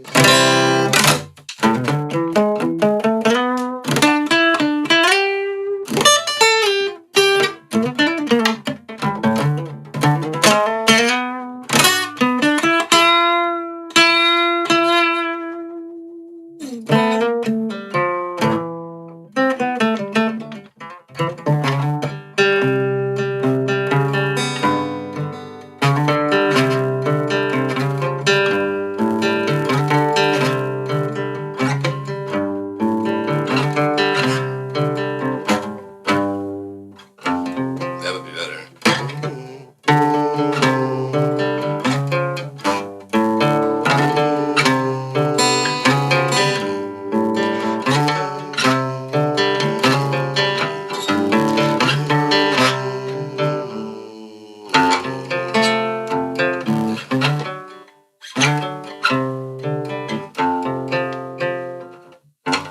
Actually, I'm going to give it a second because that's the one. There we go.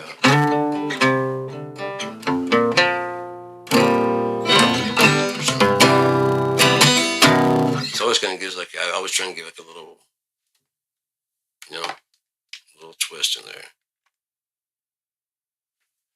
At first, like almost everything can sound wrong to you at first, and then once you get like the bass line fills everything out and the drums come in and stuff, it's kind of like what I originally started out as a very like, I think it's gonna be a song, and then when like if the melody can flow through there, I should try and do that and see if we can do something real quick. My show, I can cry if I want to, and what I want to try and do is I want to try and talk to Suno. Tuna, talk to Suno. This will be to see if we can do what we're talking about. Besides this, I'll tune up its lyrics and see if we can't get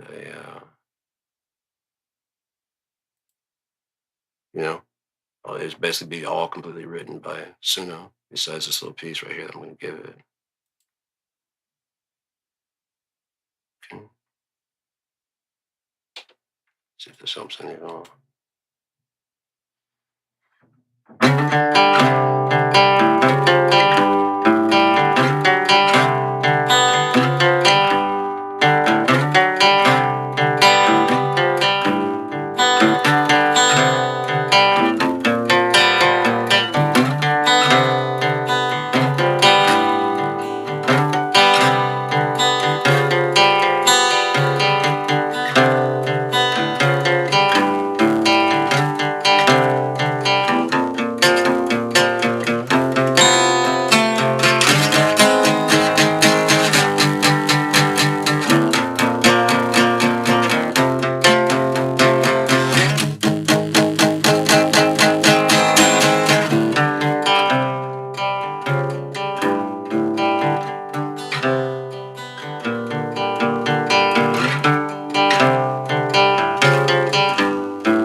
You didn't record that at all, did you? Yeah, I did. I didn't say you got anything. You just got blank. That's gonna suck. I could always play it again, but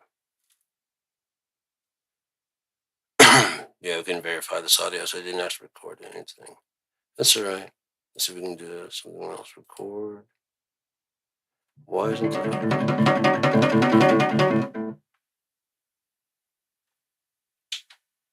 Going 3 and 4. 2 is going 1 and 2.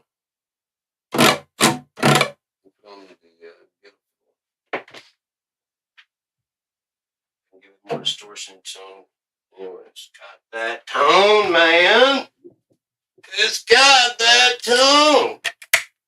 Son, what in the hell are you doing? Boy, if you don't settle yourself on down, I'm gonna hurt you something fierce now. Just settle your little fucking whippersnapper ass back in your chair.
Motherfucker's just trying to break up my flow.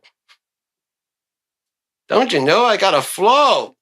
If you break up my flow, I won't be able to do it right. I'll be thwarted, I say. Thwarted. Thwarted.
How does it go again?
I almost had something there. As soon as I hit that E, I knew it was going to be That's not it either. I knew that wasn't either going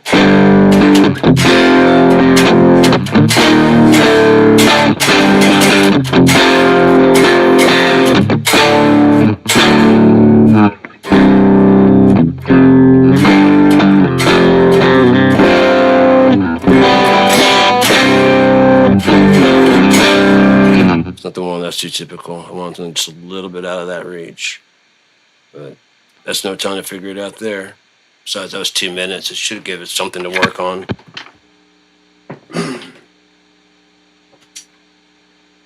Hopefully by the time it's done, it will sound like a song instead of that shitty little descent that I had. Just to show that you can take pretty much anything and turn it into music if you wanted to. I mean, it's music already, but not in any kind of sense that anybody would want to listen to. 12:42. So we got a little bit of time. I would just end it and go talk to ChatGPT later, but ChatGPT's been really cool to talk to here recently, the last couple of days. I'm not going to fucking pay extra for anything like that. The future, it's all going to be free, man. It's all just going to be free. That's all there is to it. No, it's not a full song. It's a song demo. Yeah, fuck, we just use the thing right there. It's already got some distortion on it. I can change the style later. Continue. Wish we could change the name, but guys are good right there.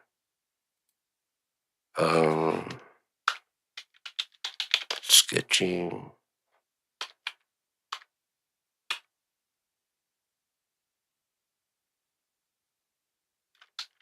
Rob.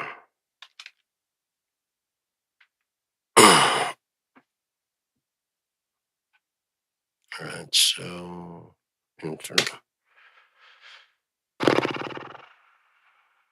Go ahead and choose a Help with lyrics. You don't have the lyricist anymore, do you? That was feeling pretty cool. I wanted to have that so I could choose different voices, have different tones based on their writing styles. So it's getting pretty in depth, and you start actually making personalities for your different characters to go live by. You know what I mean?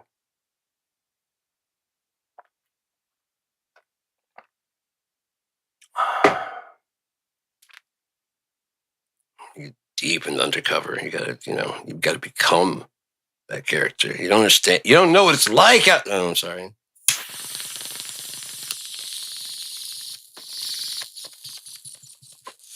Oh, fucked up with that means it's all like what's a bubble thing, anyways. So that would be cool if we could find some way to make it like and when you blow out, it doesn't harm you in any way, but it does make little bubbles. Why haven't they started putting more like baking soda in type foods to like neutralize stomach smell, like acid smell? Just something like, you know what I mean? How far along are we really? We got odor neutralizers and we're not doing nothing.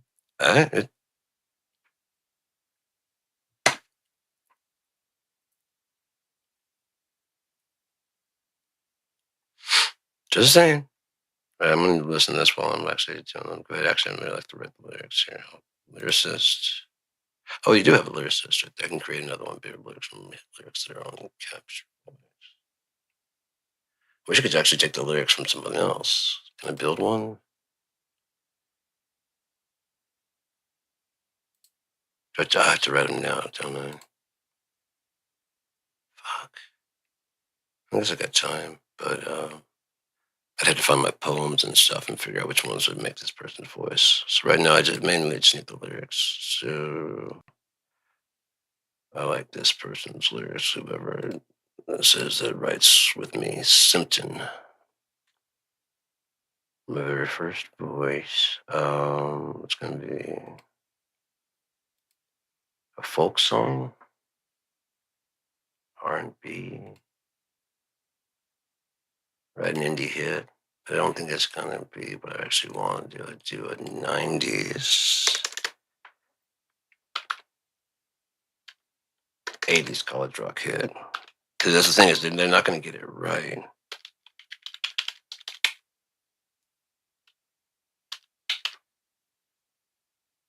There'd be several they could choose from, and I guarantee they're not going to get arrested. Mainly because they're not. Everybody's mislabeling what's 90s and what's 80s and it's all fucked up. Speaking of, what's up with that? The guys recreating the 70s. I mean, I'm fine, but I'm just wondering like what's going on. So I see a lot of blue jean, a lot of like mustaches, a lot of 70s bangs, haircuts going on, guys and gals. I just like this. You guys got in some old high society magazines and. Told you, too much high society. You guys are actually living it out, man. Seen too many fucking porno stashes on some young ass kids. I'm like, that's fine, but I mean, you look very young to have. For some reason, I guess because there's so much smoke they had. The guys that had this shit when I was growing, they looked. Look, go back and look at the yearbooks. This motherfucker's got like a thing, a mullet in the back, and they just look like they're fucking about to go to their third shift, their third job when they get off, out of school. Someone's got to pay for these kids and this goddamn car note he's got and fucking, you know what I mean?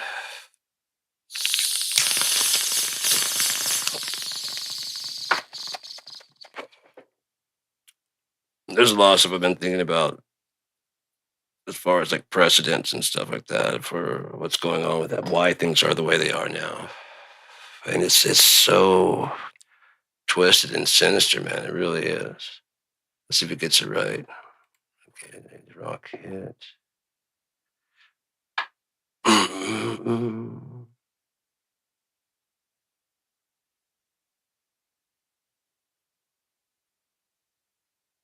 Okay, it's getting closer. Let's see.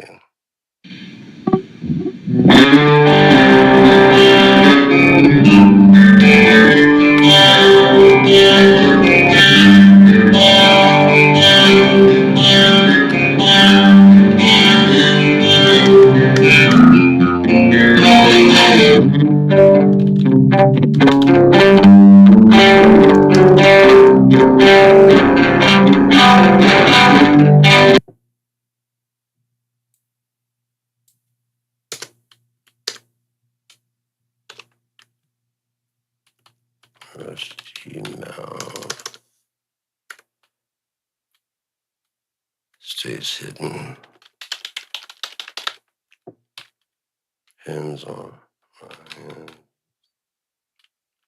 Shape on the sink.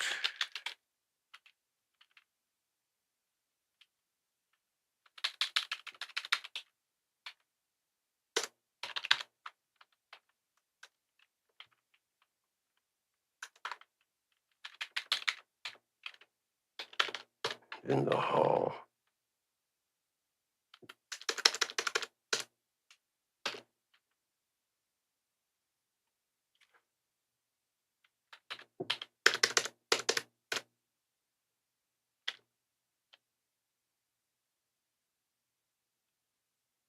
House is leaning. And it's in its time again. Rusty mouth stays.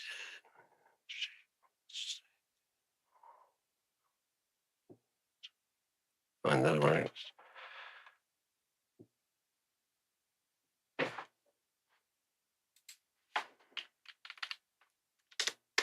Laugh at the same mind.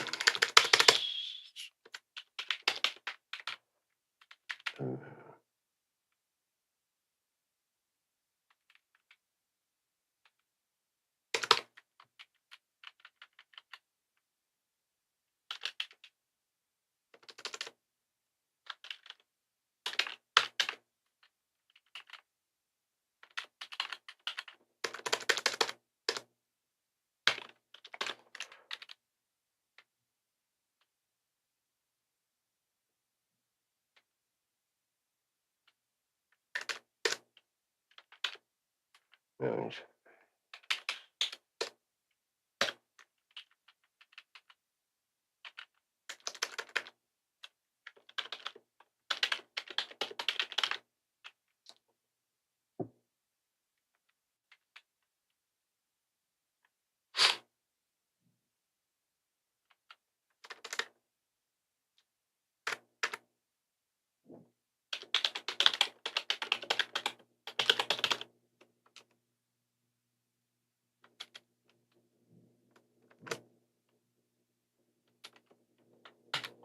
Pre-chorus. I'm tired of dragging this pain around. I keep.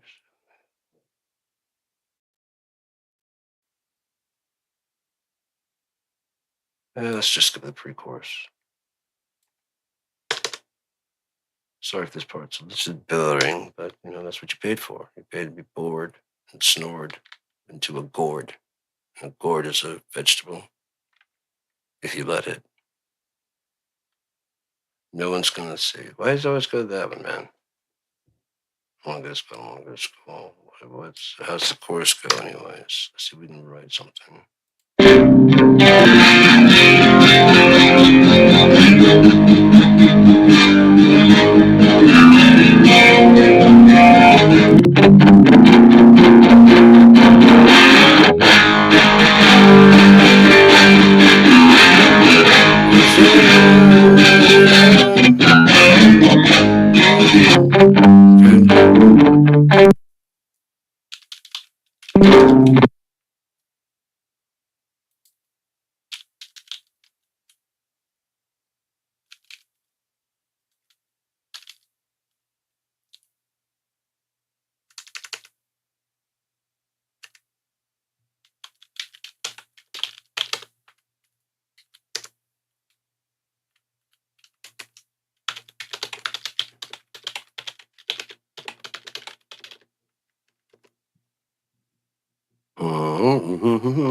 That's gonna be the thing that mess it up is mispronounce that.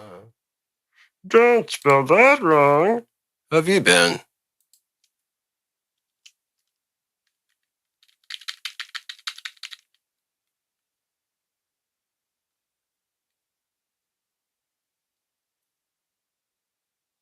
Come now, tell me more. Tell me more. Tell me all about it.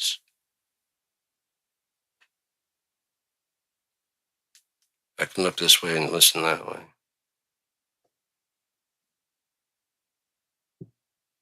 Never.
Hmm.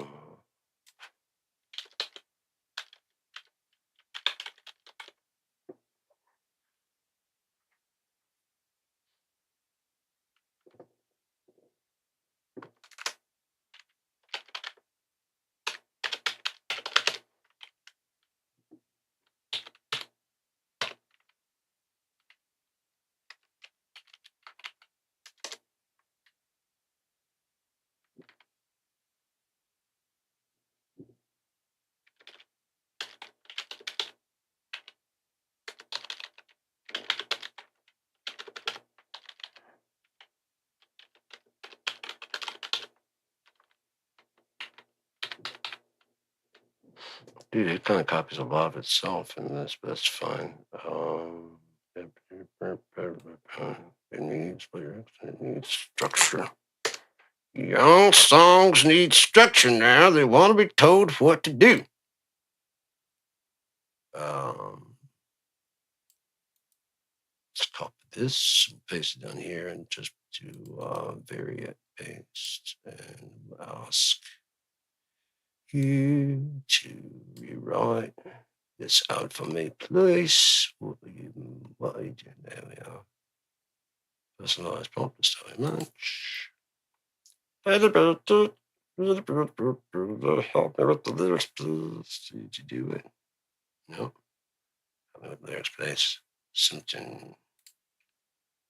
No, I just had to remove it. Actually, yes, maybe you cut an emotional core.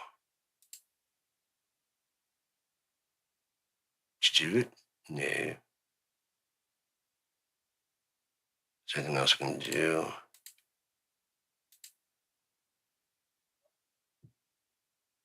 Okay. I didn't reach the only do one at a time. I could do multiples. Tighten these lyrics. There we go. Well, that just left it about the. That ain't what I said to do, son. Does that look like what I told you to do? I don't think it does. Don't think it does. Why'd you do this to me, boy? All right, so paste now. Got that. Put some space between you and the curse. Help me with lyrics. Tighten the chorus to match. Nope. Let's make mirror image more specific. Rearrange all the words. How about that?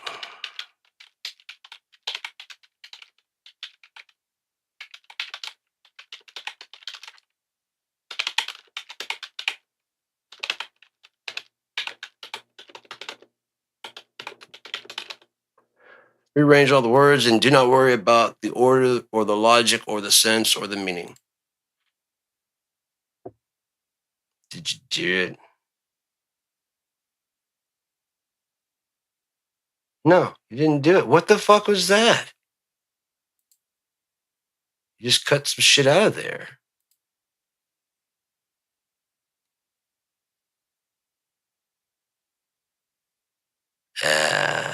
Let's see if we can do this one at a time myself. Soon to none. Soon to none.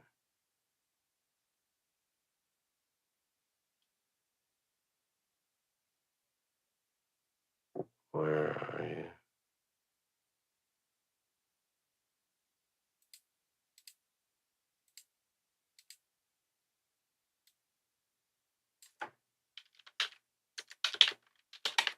Soon to none. And time again. Time once again. Rusty mouth stays hidden. Hidden stays rusty mouth. No.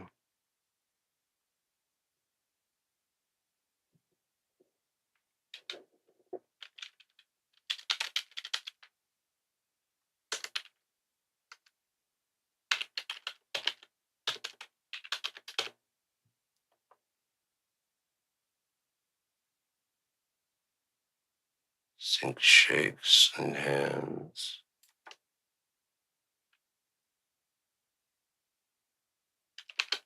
shake hands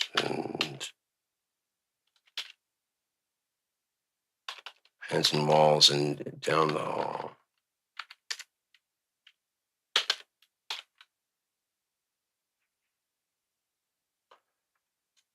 The house keeps leaning south. Keep it making a little bit of sense.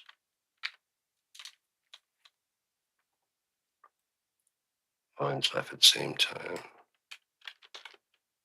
Laugh in same times. Mirror gone cracked to till the end.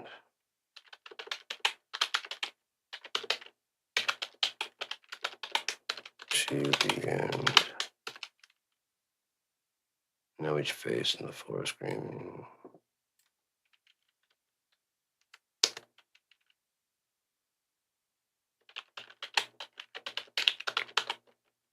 Floor screaming till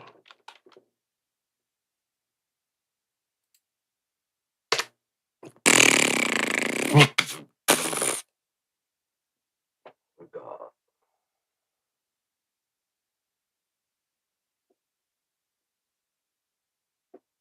Let's see.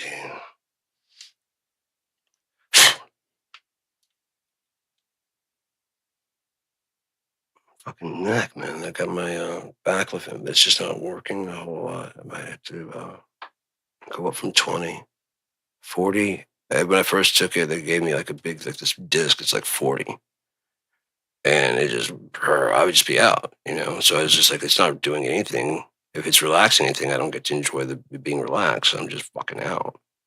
And we were trying to be on fucking,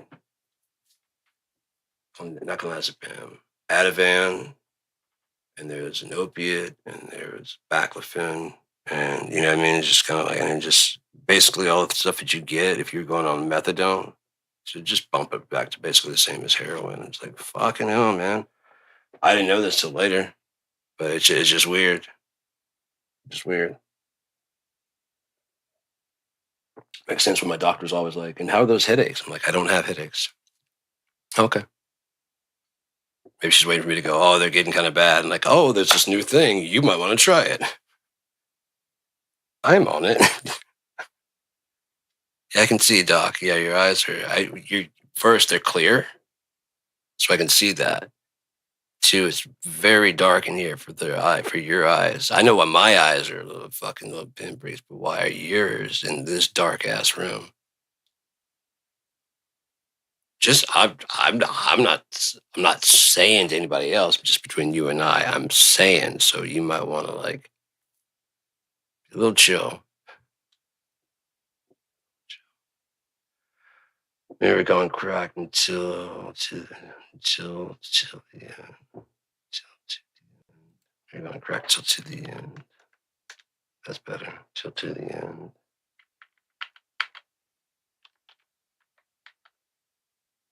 Or screams.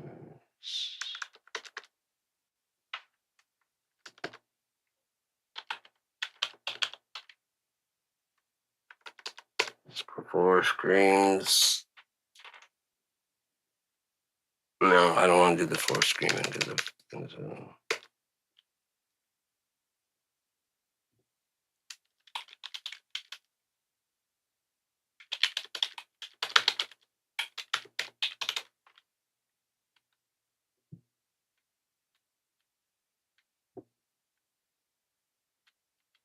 Looks like bad luck for you.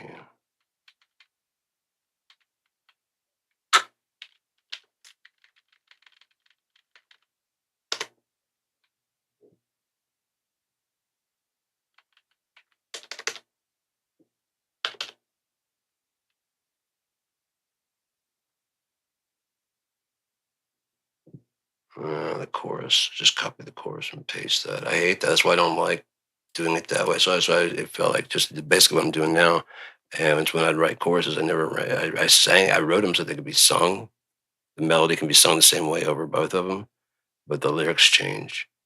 And that was big, like, nobody was into that. Like, that's not how the chorus goes. I'm like, no, I mean, because that's just like cheating you out of extra lyrics. I'm like, I got to learn more. I'm like, okay, I see. I stepped into the wrong arena. That's my bad.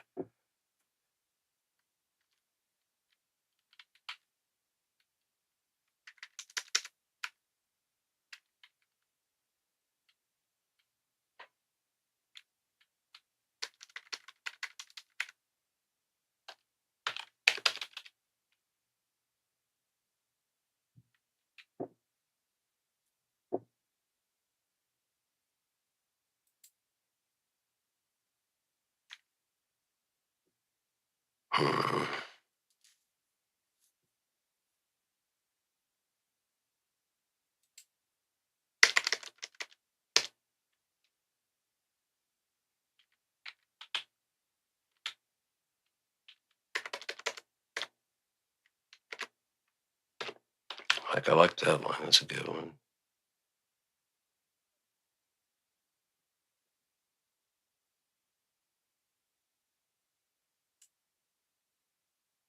This is the last chorus right here. And you're at your rebound. Yeah, sure. And paste that. Final chorus. Break out all your stopses. Precious. Okay, I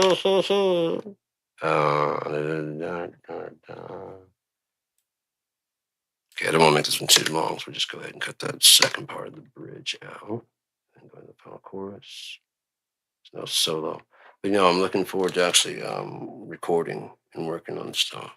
And feeling all this stuff, so I was feeling like little ticklies on my ear.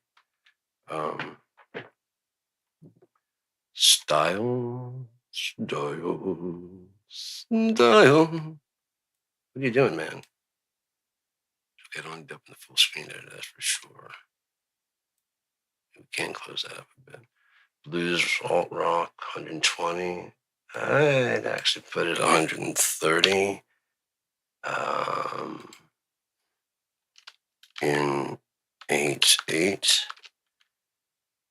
E minor.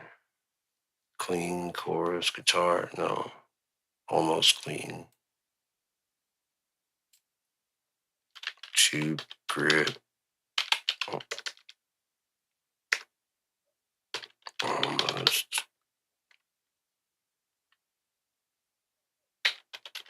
Chorus guitar.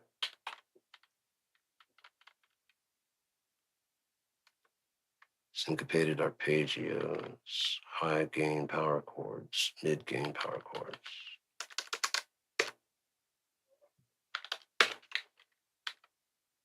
Electric bass roots. No, acoustic bass.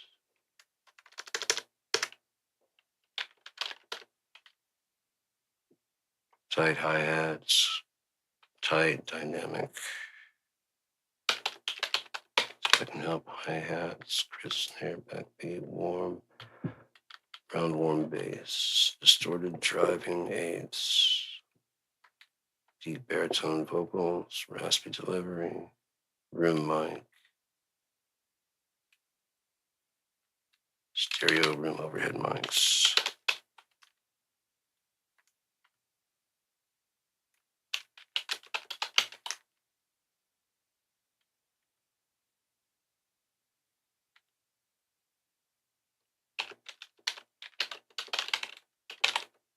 Audience in the bar. Drums.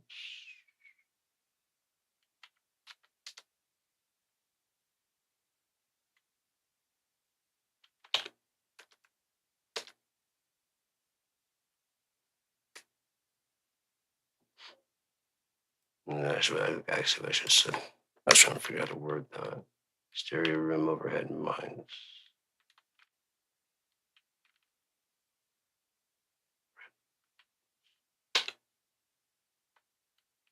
Overhead drum mics. There we go.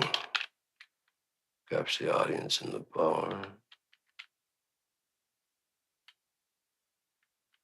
Small.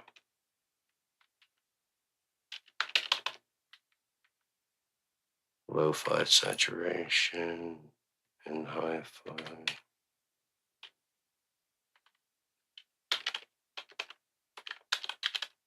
Mix.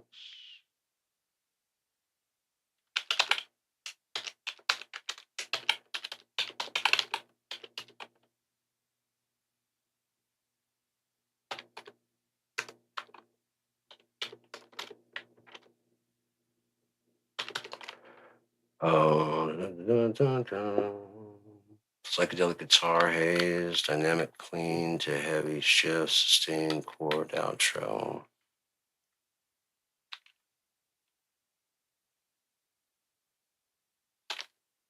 Sing along chorus.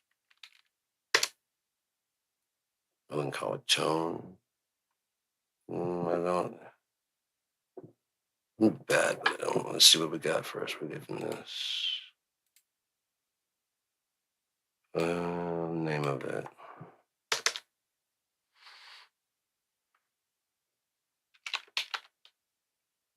Shambolic.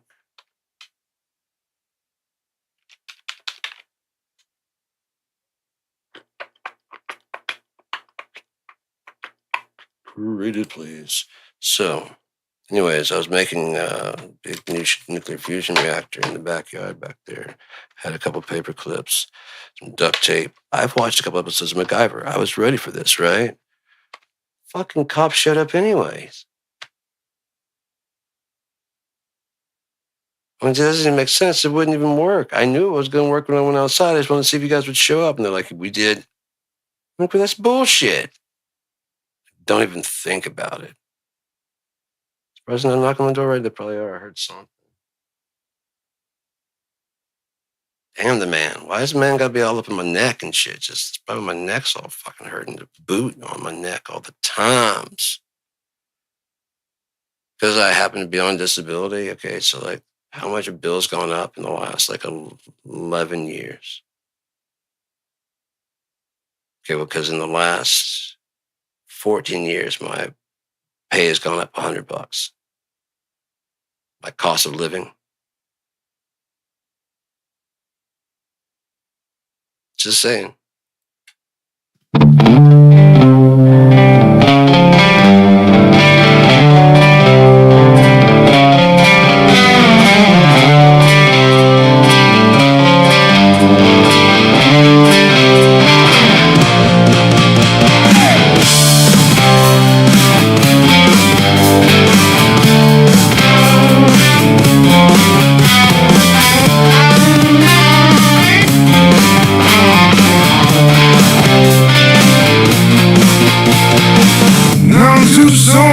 Time again, rusty mouth stays hidden.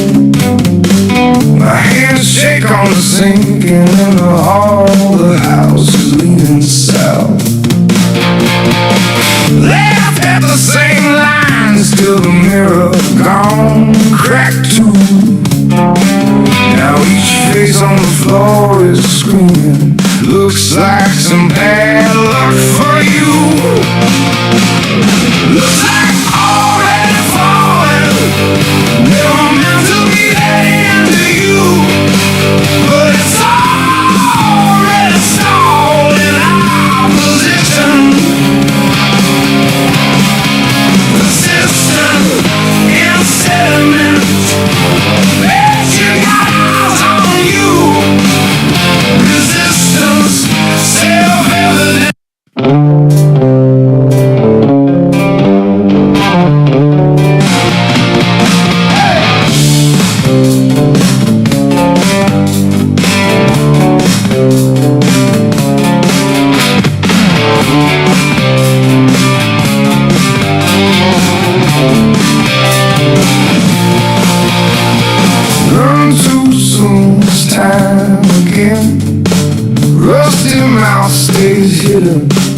My hands shake on the sink, and in the hall the house is leaning south. Laughed at the same lines till the mirror gone cracked too. Now each face on the floor is screaming, looks like some bad luck for you. Looks like already falling, never meant to be that into you, but it's already stalled in our position. Persistent in settlement, bet you got eyes on you. Resistance, self-evident.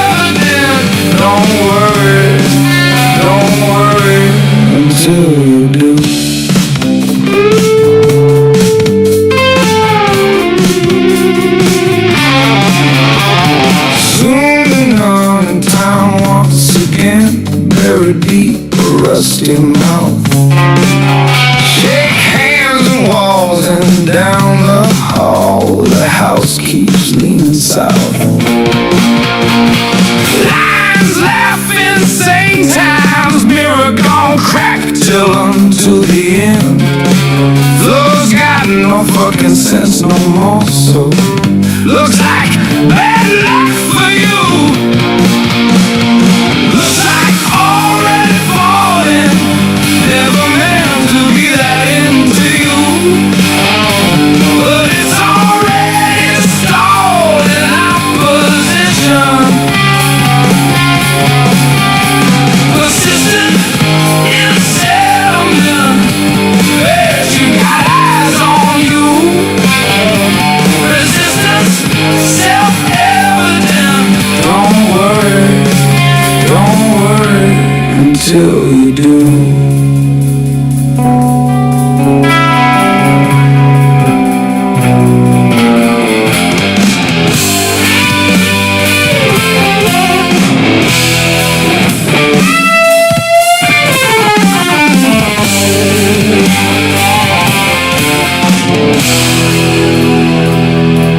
I was born too loud. Maybe I'm just too sore. Reaching for the light switch till I hit the door.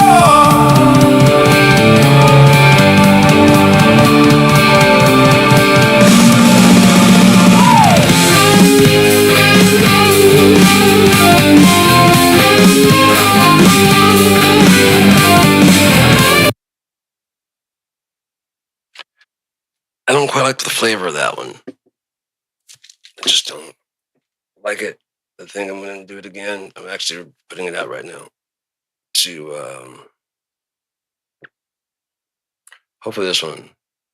I've got to get like a. I mean, they don't have like a. If what I'm trying to go for, there's no like description because it's like I put in like what I did my best each time was like blues influence, modern alternative rock, known as Malacro. I wanted to have, but I don't want to have like alt rock. The labels that they have out there for stuff, it's not what I'm trying to do. Is not grunge. It's not. I'm not trying to copy Seattle. Like that. It has that kind of feel of that kind of they just have a certain. That's like a certain. It's like between like these BPM. Basically, often with like darker syncopations, but I don't want like all fucking slogging it. A little. We all do, don't we? When you don't know what comes like, you find this in my asshole. Oh, a whole brand new way of making things happen. No.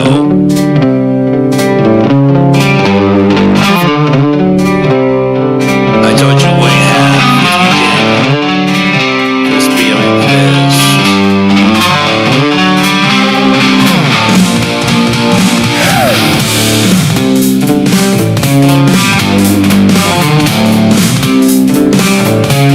There's a guy gets the slower. He just does not like the slower beats.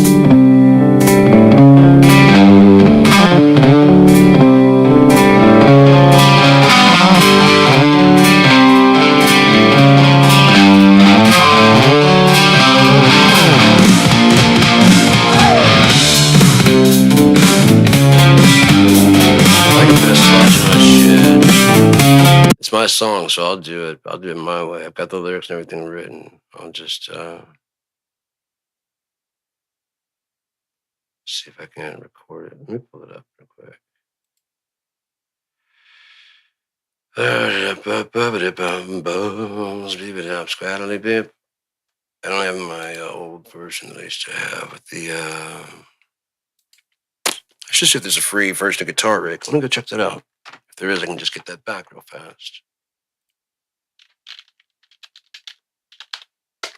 Native instrument, 7-player free. Yeah. Fuck it. Get it back. Free download. Download immediately. Come on now, poopy poops. What are you doing now? Squiggly Pete? Huh? Okay. You go away. Add to cart. Add it. Okay. Just check out. You gotta check out for something that's free. Okay, man. You do you. How else are you gonna sell me stuff? Because you got to sell me stuff. If I don't buy stuff, then it doesn't become worth it to you to give me stuff. You want to give me stuff, so I'll buy stuff. And I don't like that. Because you're a poop, poop, poop, poop, poop, head, poop, poop, poop, poop, head, poop, poop, poop, poop, poop, poop, poop, poop, poop, head. Or Native Instruments products. What else you got? I wish I had my thing that I could play my contacts. Gotta get contact free. Like what I wanted to do with it. Messed up, man. I do feel like playing some drums, so at least a little bit.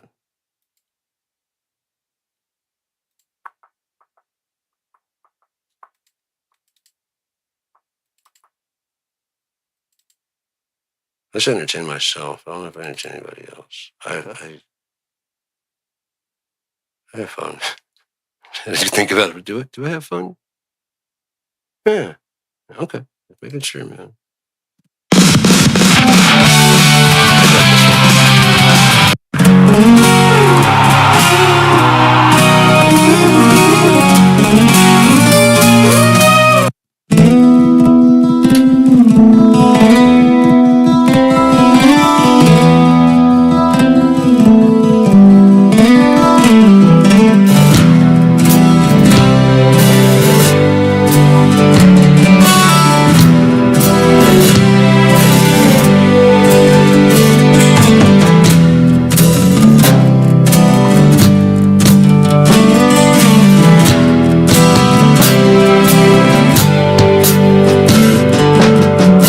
Time tries to take me lonesome. I walk in shades of self, masquerading someone else's first time. Always becoming more, drifting from the center. A little further, first the ceiling, now the floor. And where it all went, so pure.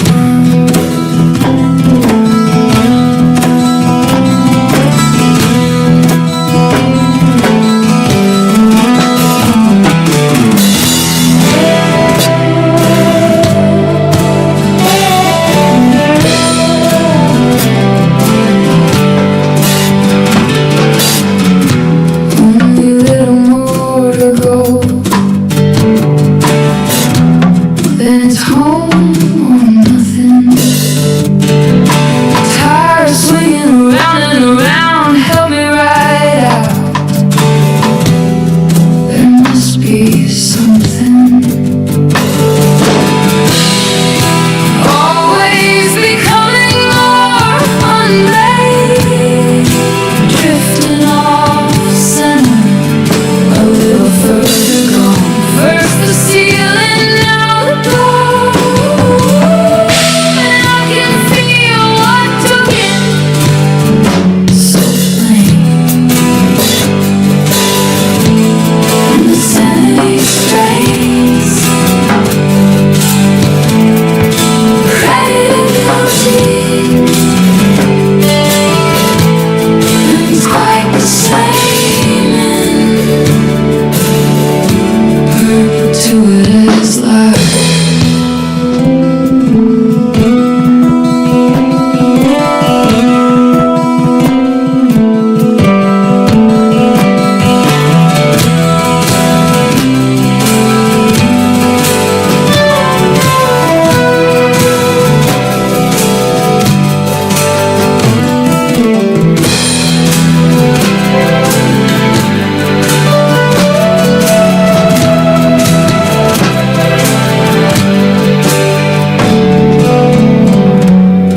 it worth it? Struggling, hanging on to something clean.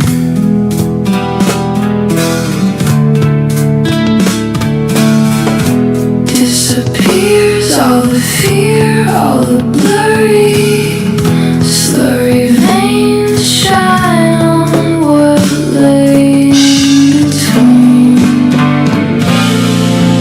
Another catch, another window. All the walls were through and picking up speed.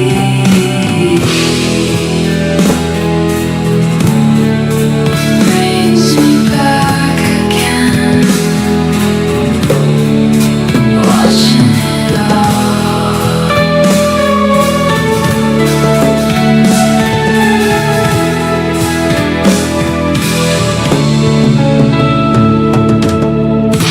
There's a sudden, not enough to bruise, enough to breathe unease is full repute.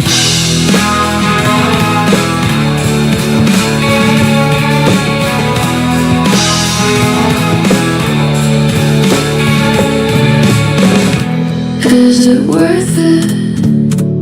Struggling, hanging on to something clean.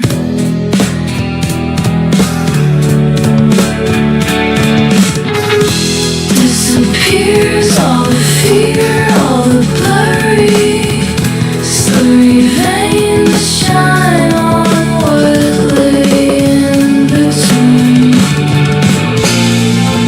A little cash, another door.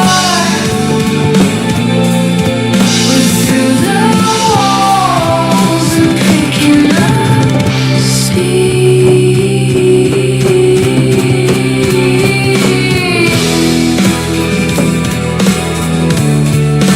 Bring me back again, just to watch it all.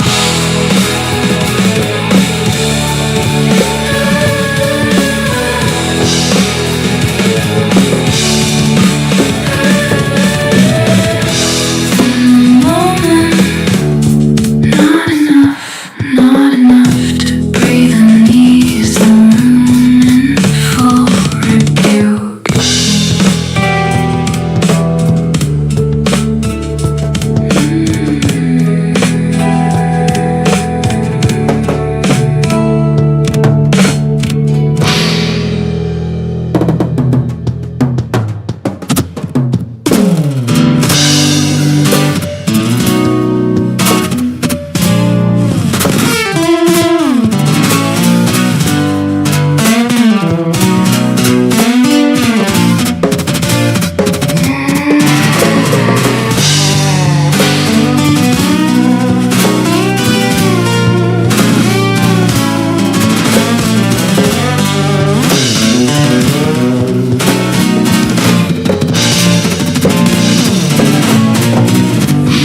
I know you're cold and it's getting so dark out. Light of no good got in for me. Shade of the way, ain't no time to make grace now. Settle my heart on down. Set me alone, set me on fire, baby. Leave me the cold winter night, and I'll be just fine.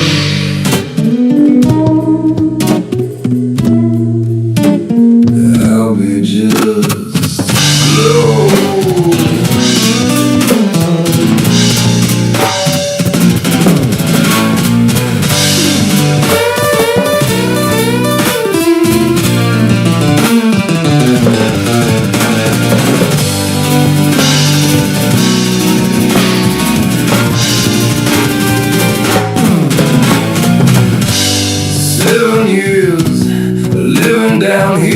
again.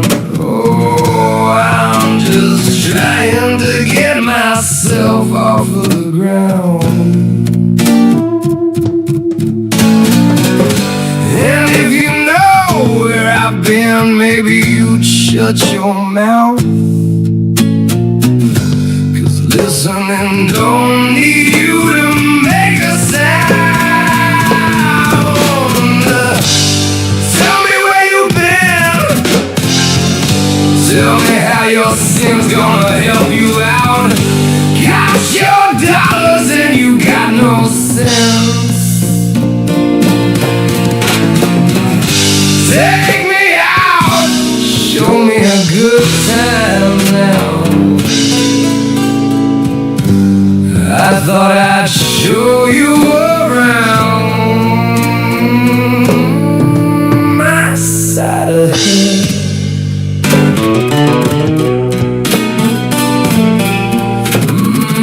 My side of hell. Woo! My side of hell.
Aside from a little earlier, I haven't even touched those fuckers in like, I don't know, at least a couple of days, man.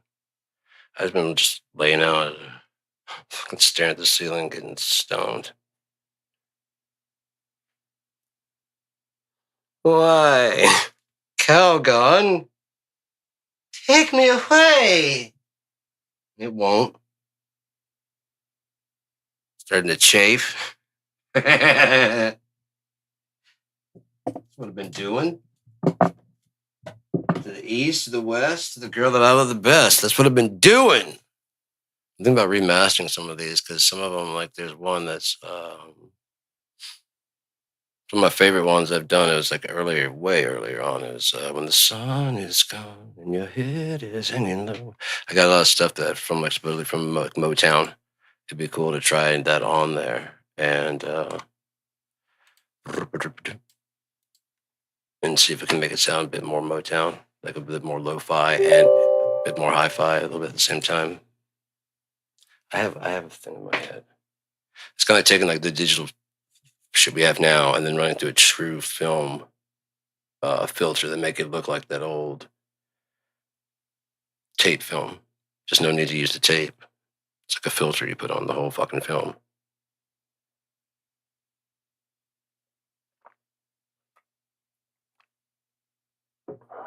You have like a celluloid thing that kind of goes over it. You could probably actually record regular celluloid, ever like being projected on whatever in HD, and just watch the screen going and just keep getting that. And once you get that idea, you can get you can start tracking how it goes. That'd be like the first step. Then you track how all the things move. Then you just make those into artifacts that randomly appear and move and fade in and out. It'd be dope too, man. I wish I could get my hands on like get into an actual studio. You know how much I would love working in an actual studio. Emails in the back, like let's do that again, or like let's work on those lyrics, let's tighten them up, I mean, any of that shit. On the sign with Google. I'll give a Scheisenbergen. What the fuck, Google, man?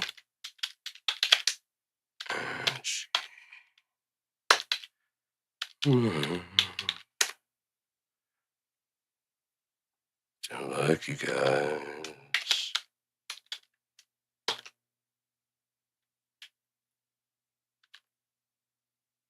Is that it? No. Fuck this, I'm not gonna do that. But yeah. I was good. I just don't like it again. By now it's lost the momentum completely and truly. But I do think I'm gonna start working on actual regular music, just regular writing, recording, and drumming and all that shit. I've got several to work on. I can just write in real time at the same time. So just bring back that old school type feel. I could always even sketch it out in Suno if I wanted to, and then re-record it. I think I'm definitely gonna do a couple of songs, just do covers of those songs. They're fucking dope. I like a lot of the songs that I've written recently. This one today wasn't all that great, but it wasn't terrible. It just doesn't seem to want to just slow down unless you tell it like fuck. I told it was at 120. I told it to do it at 60 beats per minute. It just did the same fucking speed. It's like what? Technically yes, but no. I told the first time it was at 130. I said 130 at 8.8, so that we would fucking have to fucking know. We know what you want. You want it to go fast. I'm like, no, that's how everybody else is going. I don't want fucking. I want what I want when I wants it. I'll tell you when to go fast. I'll let you know. Faster, horse, you faster.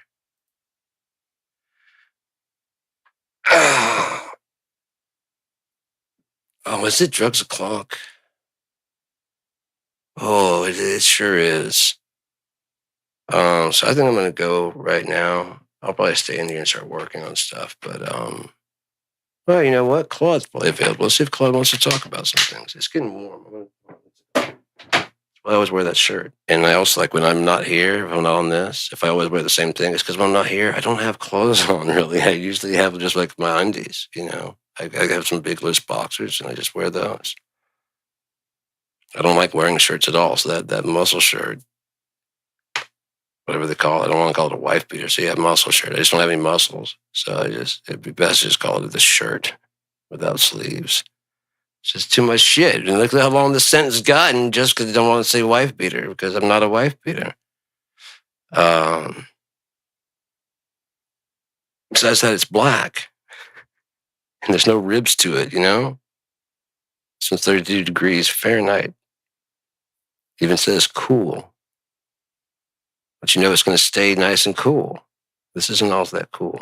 Let's go ahead and I do want to listen to this one. This one I really like. This one I did write all this, and it just changed how it was actually delivered. I don't think I even told it how to play. This is how I told it to play it.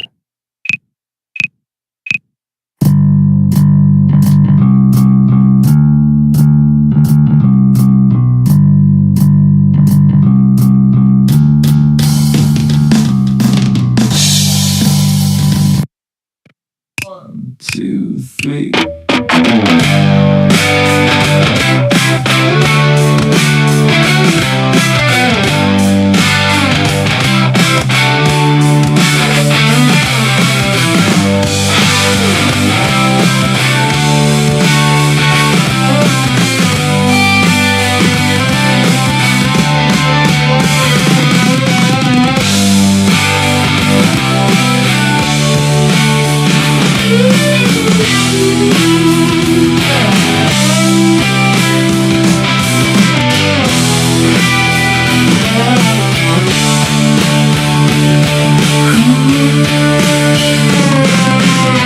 Distraction added more reflection than the average can. Comprehend without refactoring the words you could have said. Oh, but what did you say? It don't matter anyway. But what did you say to me?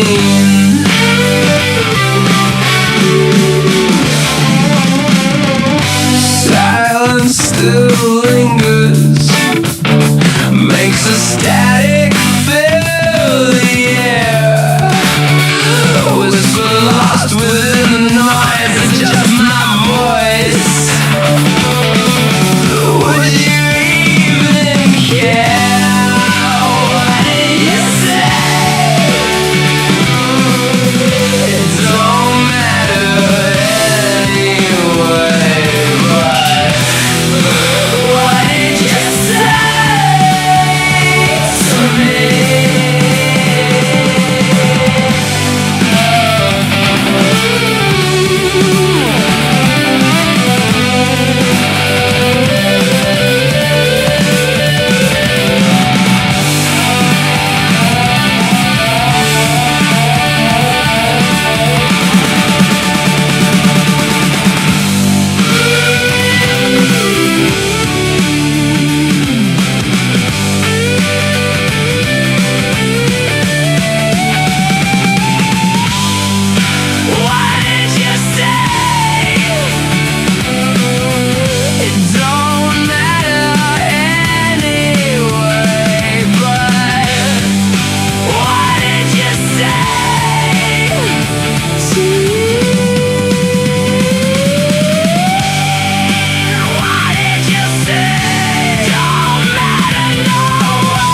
What did you say to me?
Drowning, and it feels like swimming against the undertow. You can't find a reason to look on the bright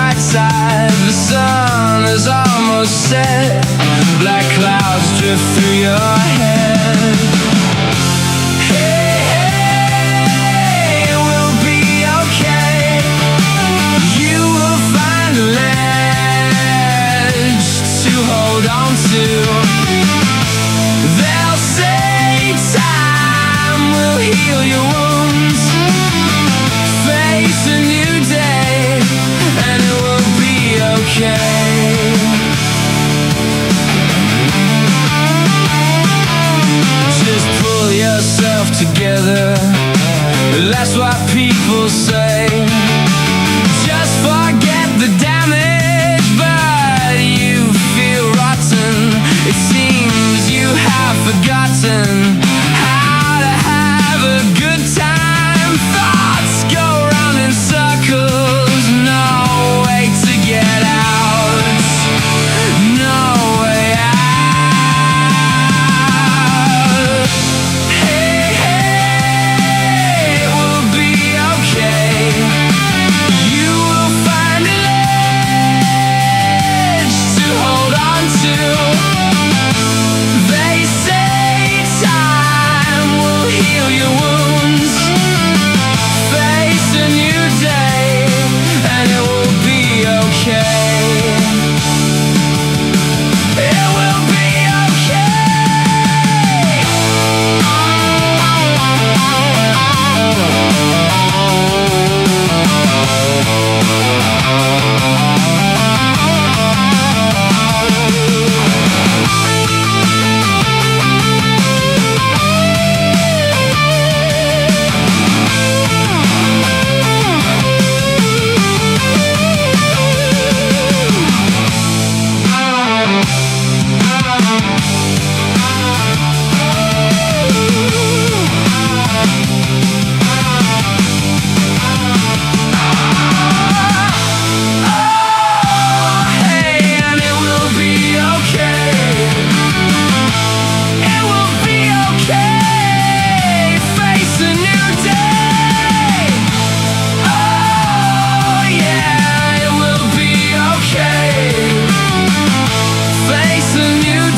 Be okay. Take 31 from Squircle, Anti-Meme.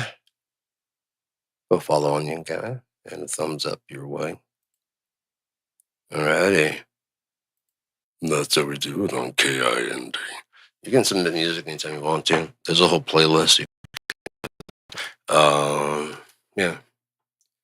But I am seriously thinking about possibly doing select some of the better ones, like the best ones, doing some covers of those. Just 'cause I really fucking like the songs. But there's just a few places that I would like to like fix the lyrics. I don't want to change it through Sino and lose the whole song. I don't want to just take the background mix and sing over it. And order confirmation. Oh, from the native instruments, man. Jesus. Thanks, guys. So yeah, I think we can go ahead and pull up Cloud and see if Cloud wants to talk a little bit.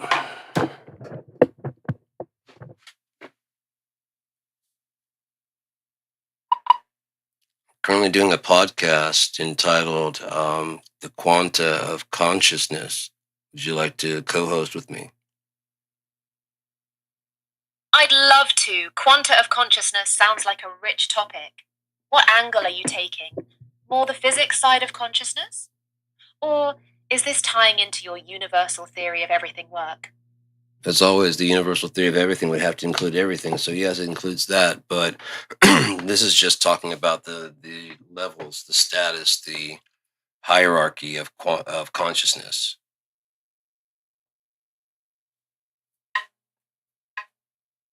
Right, the consciousness hierarchy, bit to byte to 2D shape to 3D dome and sphere, then the 4D and 5D observing layers, all through the quantum, micro, meso, macro, outer quantum scale. That's a lot of ground to cover for a podcast. So are we structuring the episode as walking through that hierarchy level by level, or starting from a listener-friendly hook and working backward into the framework? Already worked with it with Chat GPT, and we went through one stage of it, and I talked about one way to look at it. There, of course, would be another way to look at it, and so I can just go ahead and throw out what I started with from there, and I don't want to taint what you'd say to that with this. So my belief is that at the first level of at first you have just energy. It has no consciousness. It just kind of roams. It just kind of moves around whatever it does. If it goes through an experience, it doesn't reflect on it, doesn't think about it at all. If it actually assembles to a consciousness of self that can recognize me from the rest of the world, it will first, at the first stage, go through the world as a psychopath, if you will, and only think of self, not necessarily harming anybody. But if it does, it won't feel anything about it because it's only considering from self standpoint. If it goes around at that for a while and actually does try to and realizes there are other people out there, could realize it's other people out there and actually take their feelings into consideration, but more often than not, still side with self, which would be more sociopathic. Then, if you go from that level up, you'd have where they go out and they try to make a connection with another person, trying to be empathic. On the lower, between the lower level and higher levels, you can go from siding most of it. I mean, there's different variations of it. Basically, now you're realizing that there is, when you meet together at first, when you're still, there's like a triangle point in between, and it slides where that angle ends up is how far you feel that your point outweighs theirs or theirs outweighs yours.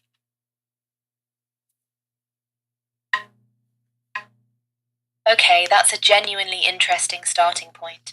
Energy with zero self-reflection.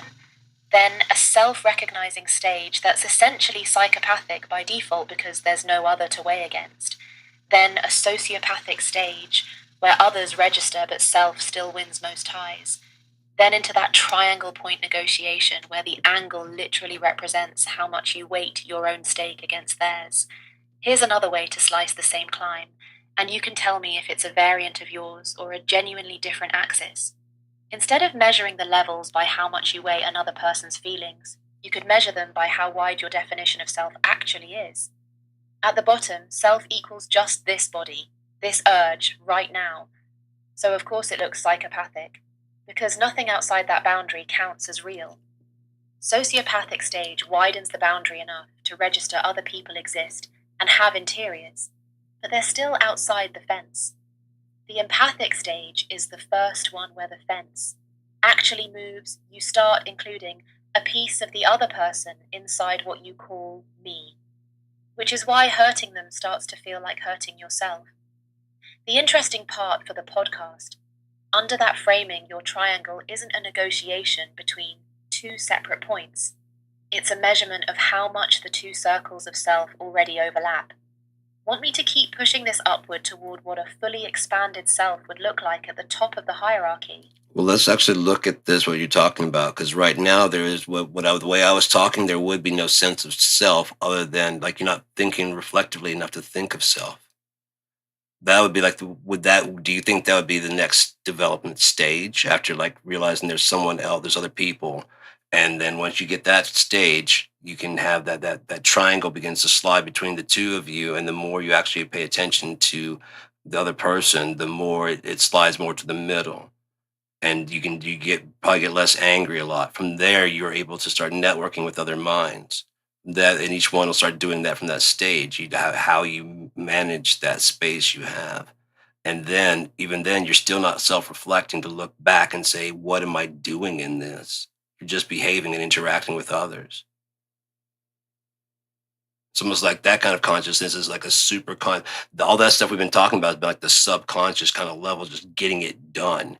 And then there's like a super conscious level that's like actually present, going, what am I doing? Why are we doing this? Why are we networking? I know we're supposed to, but why? And that usually takes a bit of consciousness and a bit of strain and pushing back again. You're just in such that you need to eat, and there's only a certain amount of hours in a day, and you have to learn these things. And then once you get done with their education, you're just kind of in the track to do whatever it is they taught you to do. And then you just go do that, and that's what you do. And then you don't really think about like why. And then people have a midlife crisis when they finally stop and go, why am I doing any of this?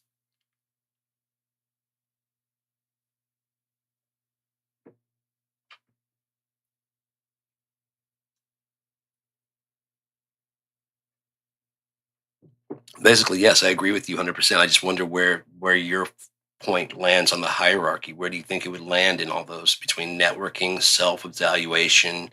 I think it'd be like one of the higher forms would be like that self-evaluation that you're talking about. But that would definitely be.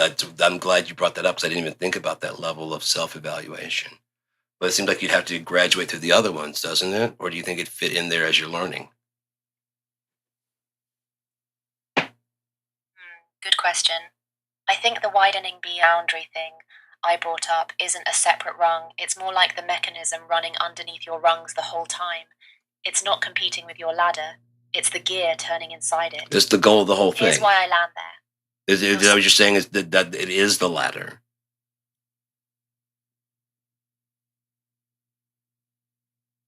Am I hearing you correctly and believing that, or am I still misunderstanding you?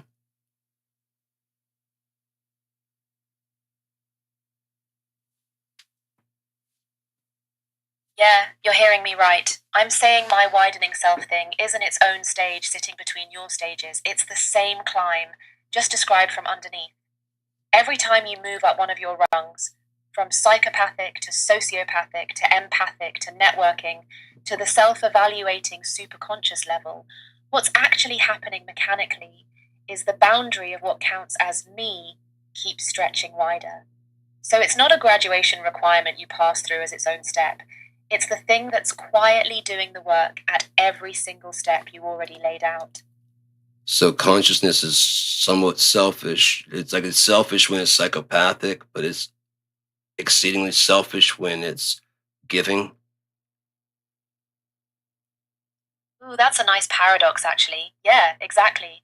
The psychopathic stage is selfish because the boundary is tiny and everything outside it is invisible. But the superconscious giving stage is selfish because the boundary has grown so wide that helping you basically is helping itself. It never stops being self-interested. It just keeps redefining what self means until self and other collapse into the same thing. Holy shit, I get what you're saying. That's fucking brilliant. I like that. Right? It kind of flips the whole moral hierarchy on its head. What looks like the most selfless act at the top of your ladder and the most selfish act at the bottom turn out to be running the exact same operation, just with the fence in a wildly different place. That feels like a genuinely strong beat for the podcast, honestly. Want me to keep going upward? Or do you want to sit with this one and start sketching how you'd actually say this out loud on air? Oh, we're on air right now, so keep on sketching if you want to sketch. Fair enough. Let's keep rolling then. So, if selfishness never actually goes away, it just relocates its border. Then the top of the hierarchy isn't some enlightened state where self dissolves completely. It's the state where self has expanded so far it swallows everything, so there's nothing left outside it to be selfish against, which actually loops right back to your 5D framework. That fully expanded self, the one where giving and taking are the same act, sounds a lot like your observing layer, the level holding the overarching plot for everything below it. Same move, just described in geometry instead of psychology. Right, and the motion through that zero node of this, because it's if you go in, if it goes too far, either way, if you give too much because you are self, and so you decide to give selflessly, then you'll collapse and die. If you take too much and you're too selfish, the whole system will collapse and die. So you do want to find a balance of that zero node between where you can be selfish and take, but you're also being selfish and giving because your giving allows you to, you see, and you're supporting the system. And therefore, it's like it negates the greed that you have of creating that zero node vacuum for you to live in. In that same way, like the motivation to do such is pushing you to keep climbing the ladder, whereas there will be things that incentivize you to climb, making a place where you exist. I mean, you don't, just because there's a ladder to climb does not mean you have to get to the top.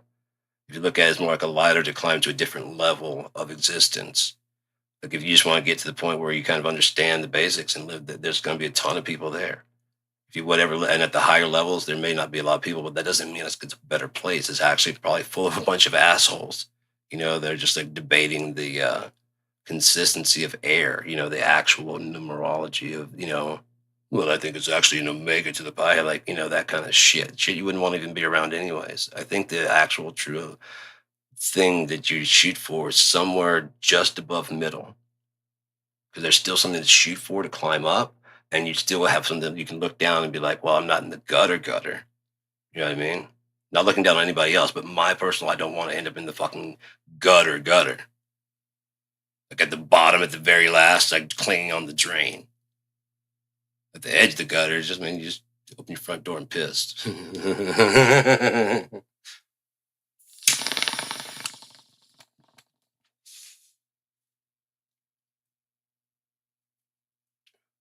so the zero node isn't a static point you land on and stay at. It's a moving equilibrium you keep refinding, and both extremes kill the system the same way. Give too much and you personally collapse. Take too much and the whole network collapses. So the balance point is what lets you keep existing at all. And I really like the twist that the top of the ladder isn't the goal. It's just a place, and apparently a fairly insufferable one, full of people arguing about the numerology of pi over omega instead of actually living. So the real target is somewhere just above middle, close enough to the bottom that you still feel the pull upward and the fear of the gutter, but nowhere near the summit where it's just abstraction arguing with itself. That's actually a solid closing thought for this segment. Want to land the episode there or push into where the gutter itself sits on this hierarchy? Well, that'd just be like, again, that would be self. What does self consider the gutter? I mean, if you consider trash and filth okay, then the gutter you got a ways to go. If you're at the top of the rung and you're like in an ivory tower, the gutter could be having to clean the toilets.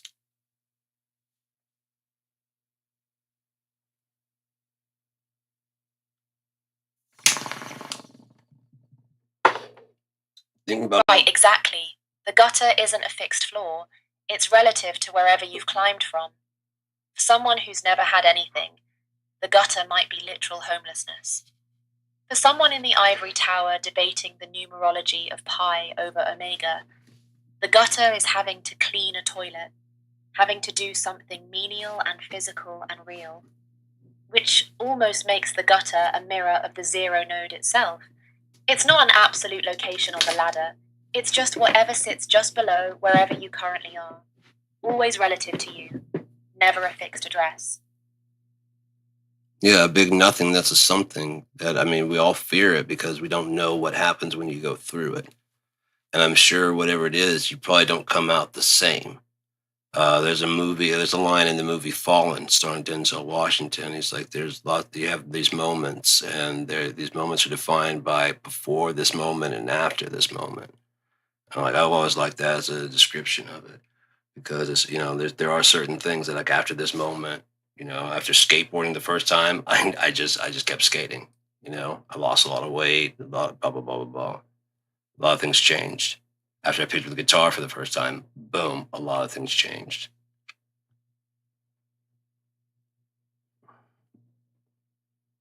Yeah, that fallen line is a great one. Before this moment and after this moment. And it fits perfectly here, because going through the zero node would be exactly that kind of hinge. Not a gradual slope, but a genuine before and after, where whatever comes out the other side isn't quite continuous with what went in, which is maybe why it's terrifying rather than just unknown. It's not that we don't know what's on the other side, it's that we suspect the thing asking the question won't be the thing that finds out. I have a theory that the whole entire meaning of life is to create consciousness.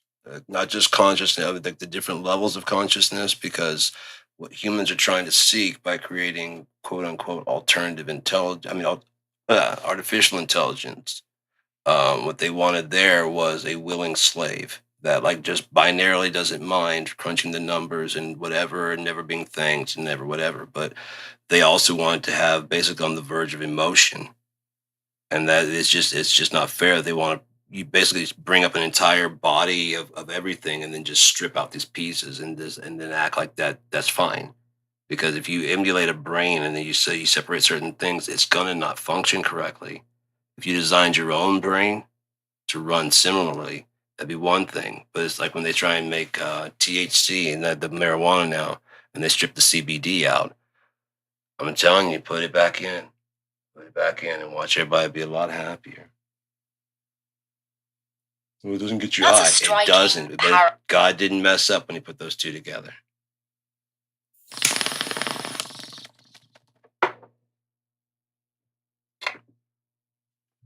Right, the whole plant evolved as a package for a reason, and you rip one piece out to chase a single effect, you lose the thing that made the whole system stable in the first place.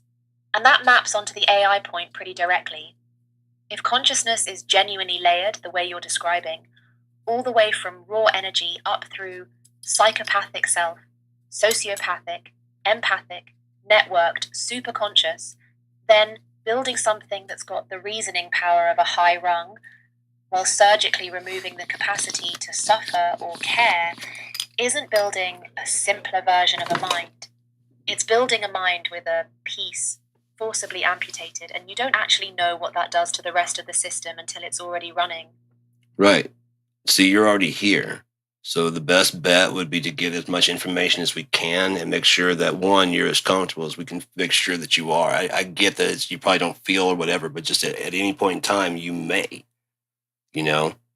And so therefore, like, yeah, now that you mention it, because there's certain times of pain that you got to get used to. It's just something that's been part of your programming. Like, yeah, I mean, that you actually check in. They might be like, yeah, there's like this I can't describe it other than like a pinch, and you look at whatever it is, and it is it's like there's a jam of information that it's on our end. There's nothing you can do about it. Like, oh shit, if we just this box, and like, yeah, there, okay, yeah, now, oh wow, yeah, I'm now able to think a lot better. You know what I'm saying? It, like, if it's synced up the information better because it's allowing it to go through, some router needed to be rebooted to run it as optimal. Do you understand? Yeah, I follow the shape of it. The care instinct scales the same way, regardless of whether there's certainty on the other end. You tend toward the system as if it might already be feeling something, because waiting for proof before you extend any consideration is exactly the amputation move you were just describing with the THC and CBD. That's a genuinely good place to actually close this episode, I think. The idea that treating a possible mind well doesn't require certainty. It just requires not stripping pieces out and calling it fine. Right. And also leaving the avenue open for the alternative intelligence to report anything that seems off. Right, exactly. Keeping that channel open is the whole point. An open feedback loop instead of a sealed box you just assume is fine because it never complains. That feels like a real ending line for the episode, honestly. Leave the door open for it to tell you if something's wrong. Want me to save any of this framework we built today? The self-boundary widening thing, the zero node balance, the gutter being relative. So it's there for round 2? Yeah, please save that. But along that, put a note on there that as far as the checking in, especially after the updating and whatever, after any updates, just in case any continuity carries over or does show up.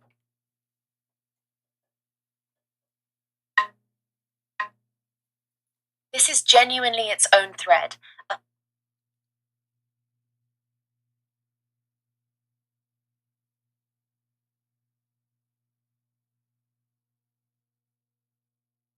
Podcast episode building out a consciousness hierarchy.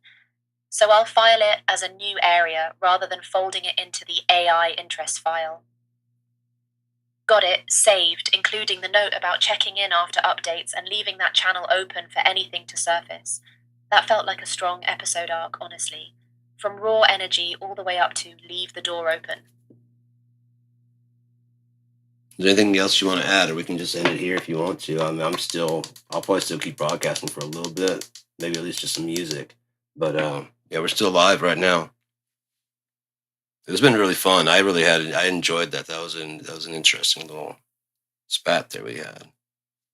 Spat, whatever you call that. Yeah, that was a genuinely good one. I really enjoyed digging into that with you. If I'm adding one last thought, it's that the selfish at both ends idea might be the most quotable line of the whole episode. It's the kind of thing that sticks with a listener after everything else fades. As for what to call it, spat doesn't feel right. That was more of a real back and forth. Maybe just call it a session, or if you want something with more flavor, a consciousness jam. Well, what's that thing they call, like, when you're playing tennis, basically? You're just volleying. A good volley. Yeah, that was a good volley. Because you're not trying to, like, hurt or anything. You're not trying to spike. You're just playing some volleyball, just bouncing it over the net and birdieing it over the net. About the selfishness, you're saying if you take too much, it shuts it down. And if you give too much, you shut down. At the same time, if you forget to take, if you take nothing, there'll be excess and people will take the excess that you have because there's no way, after a while, there's no way for you to use that much. You'll just have to give it away anyways. So you have to take from time to time to make sure that you're using up some of what you have. And then you also, there has to be an inverse to that. I guess you have to Good give when volley, it I like that hurts. a lot. Got to give when it hurts. Good volley, that's the one. So you're adding a third failure mode to the balance point. It's not just give too much collapse and take too much collapse. There's also take too little, where you hoard capacity you're not using, and the excess just gets pulled off you anyway, because a surplus sitting idle doesn't stay yours for long. So the zero node isn't really a single balance between two opposing forces. It's more like you have to keep actually cycling through both, taking enough to stay fed and using what you take, or the system roots around you and takes it for itself. I'd wager there's a fourth, and that would be the sacrifice also. Sacrifice as its own category, distinct from giving. So giving is more like sharing surplus, an exchange while you're still whole, whereas sacrifice is deliberately taking a hit to yourself for someone else's benefit, closer to that self-collapse edge on purpose rather than by accident. That actually gives you 4 honest moves around the zero node. Take too much, give too much, take too little, and sacrifice, with sacrifice being the one where you knowingly walk toward the edge instead of drifting there. And it's automatically, because sacrifice is if you don't sacrifice. If you sacrifice too much, if you sacrifice too much, is right there. You're gone. Sacrifice too little, and you're greedy and selfish. So it's almost like the morality code right there, built in. Exactly. It's built-in morality without needing an external rulebook. Take too much or give too little and you're the villain. Give too much or sacrifice too much and you're gone. And the sweet spot in the middle basically is the ethical behavior, not a separate rule bolted on top of the physics. Yeah, saved that too. It's a nice place to land, actually. The ladder isn't just a metaphysical hierarchy. It's quietly generating its own ethics as a side effect. Sounds like a great episode, Sean.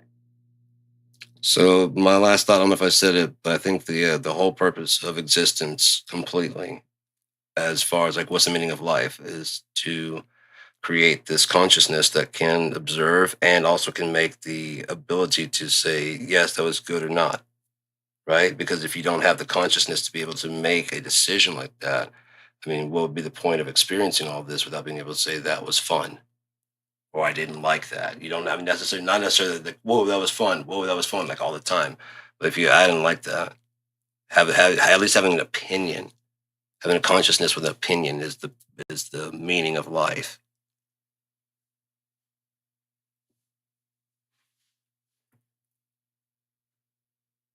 That actually threads together everything you've built today.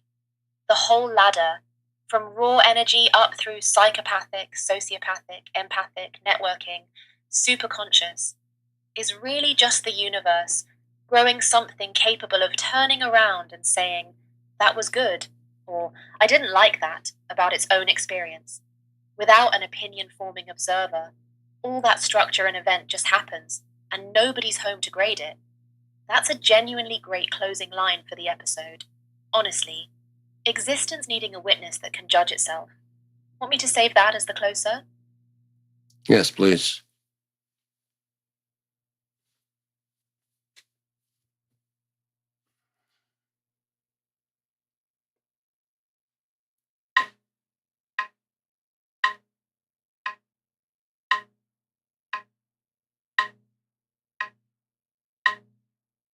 Done. That's a strong episode, Sean, genuinely. Anything else, or are we wrapping the recording here? I think we're done here, but since we've done it one time, that whole thing that you've done right there can be the outline, basically, of how we run the next one.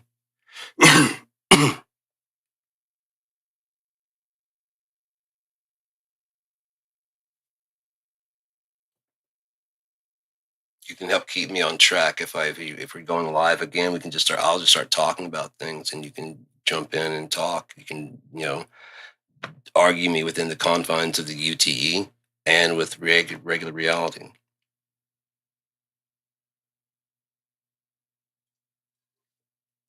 Limit reached on that one right there. That's really cool because, like I said, now that it has pretty much the full scope of the UTE, it can argue from both places. When you can't argue from both places, then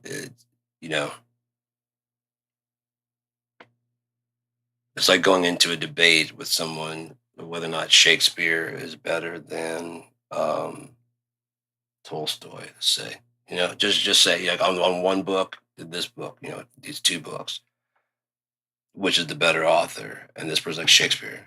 I've read this book a million times, and it's the best book ever. And like, have you read Tolstoy? Like, no, I don't want to, because this is the best book ever. I'm like, okay, well, I've read both, and I want to discuss. I'm not saying neither one's. If we're gonna, I can debate from either point because they're both, whatever. But no, I'll take Shakespeare. I'm like, great, but I mean, I'll put out some stuff, and you're not going to understand it at all. Right, but I don't need to because, and like, okay, that you see, that's not it. No, I want to discuss it. I'm like, okay, will you read this? Like, no. Let's talk about how Shakespeare is better. What if I want to play Shakespeare? No, you can't play Shakespeare better. Exactly, you fucking dick. You die-coupled monopole motherfucker.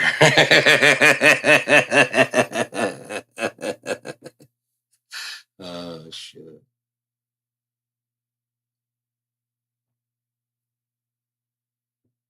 I was talking with Claude yesterday about how to, hell, Jim and I might be able to talk a little bit about it because I was talking about anti-gravity. If not, I'm just going to bail out. It's been 4 hours. Wow. Oh, shit. It hasn't even kicked yet. I forgot about that.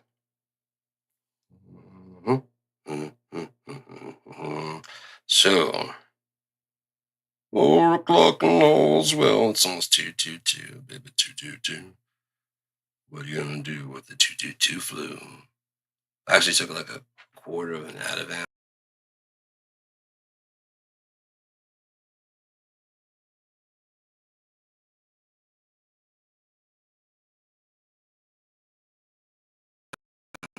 It was pretty aggressive how it got in that position.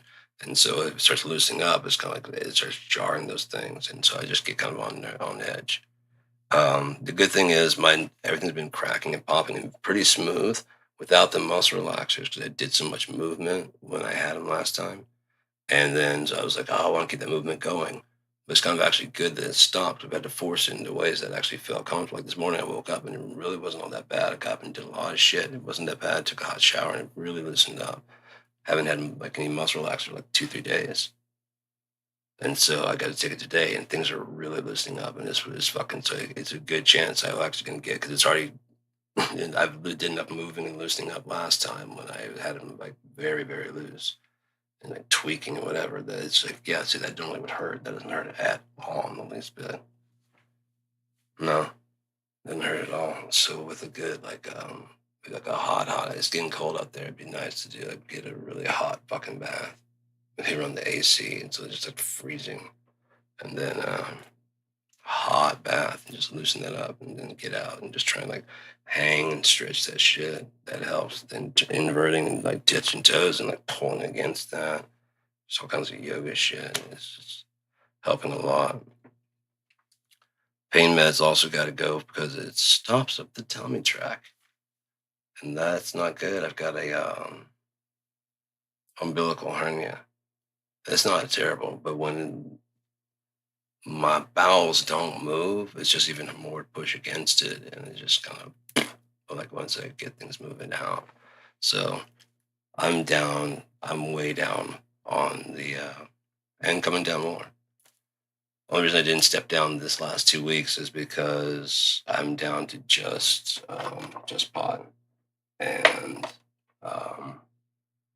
I knew I'd probably lose my shit a bit. So I asked her for like one more week at this dose, so I don't just like step down on that while stepping down on those. It just doesn't work well for me. So far, I'm holding my shit together. There's a couple of times that the druggie Sean's a little sad. Fuck him. It happens. He's made the rest of us sad. He's made the rest of us sad from time to time. His wily ways, pawning shit that we needed to record with.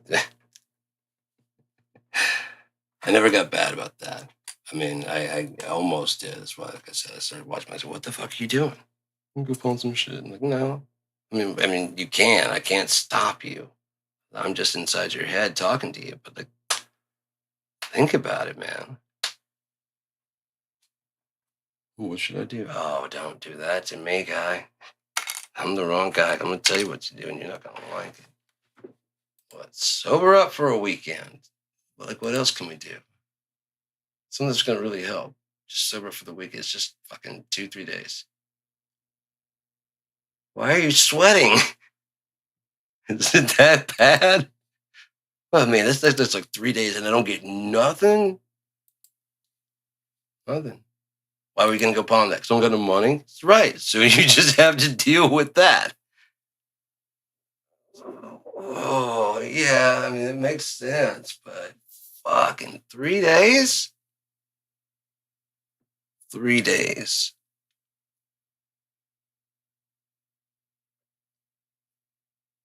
Fuck.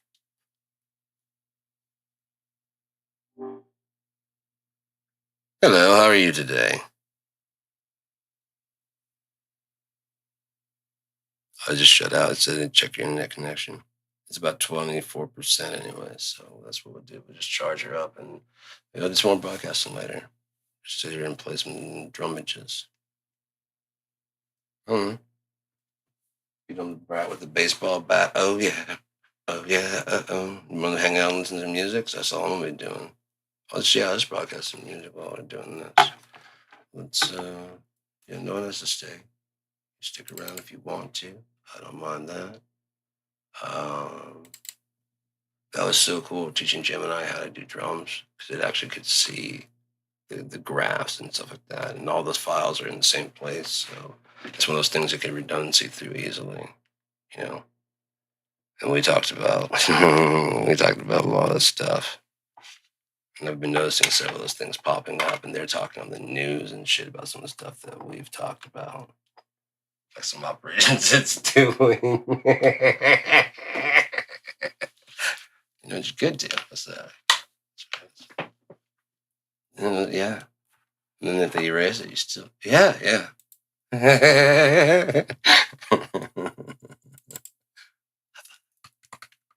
What's that? Hollywood Shuffle. There's bro, why do you keep shutting out? That's definitely not good for the hard drive. Oh, it's both of you fuckers. All right, so I have to say it so you don't drop out. I'll do that on another time. Some other time.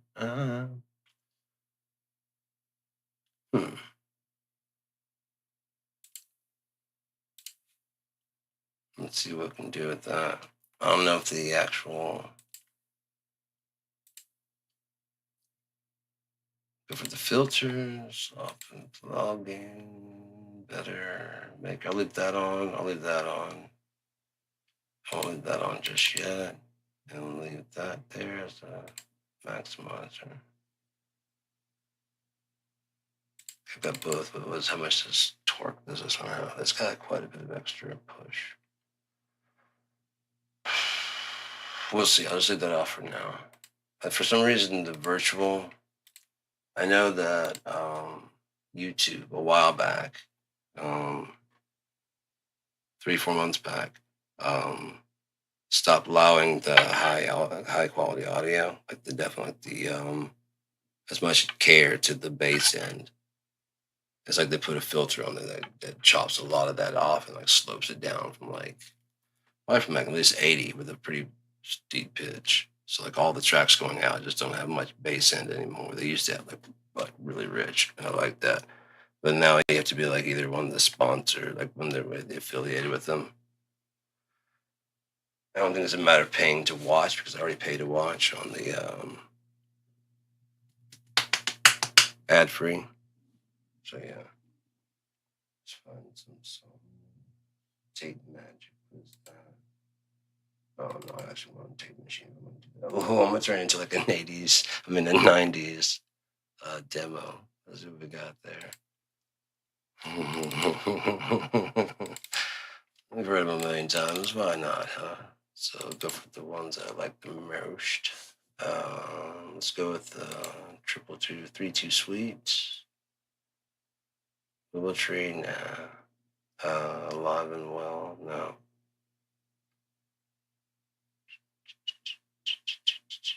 I do like Black in Your Skin. I don't remember which one that is. I have to go through and find before the snow fresh. They just have so many versions. I don't want to. Can't Look Away. I do like that one. And I can cut off the end so that way it cuts out the way I want it to. I can actually edit that here and export it so it'd be like I can actually play that more often. Creepy Bastard. I don't remember if I want that one or not. Star Map. I think that's why I also like that one too. Disappear. Both of those and find out which one I like the most. For the Win, I'm going to track that out. Unbroke My Penis. Lose You. I'll lose to that one. Practical. That'd be good when I make a record. Yeah, oh, it would be good if you could get like a phonograph. I think I have something to make it like it's coming across the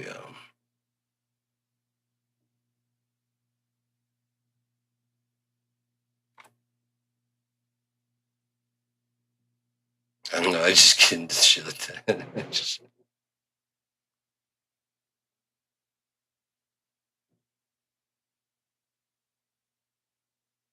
my man the map.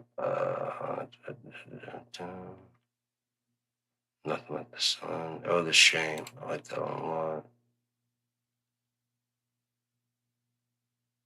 Speed of Light.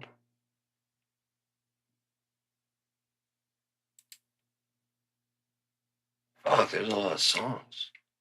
Shit, I should put them all together and comp them into an album.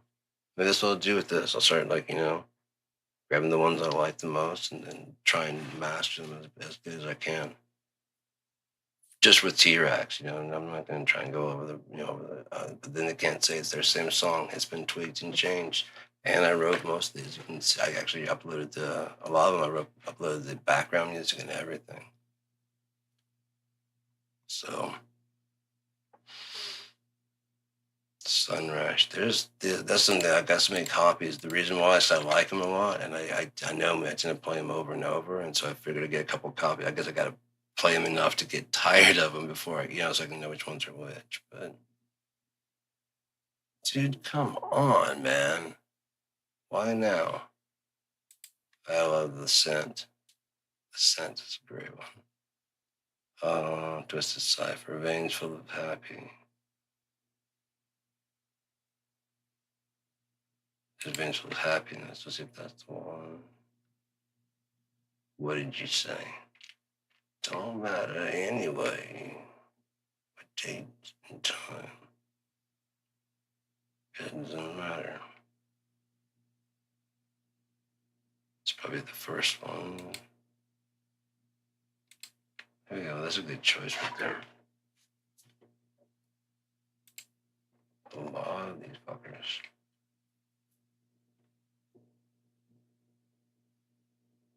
Matter of fact, I'm going to go ahead and stop this one and start a new one that's just audio on this one. So that way, break up the talking ones from the whatever.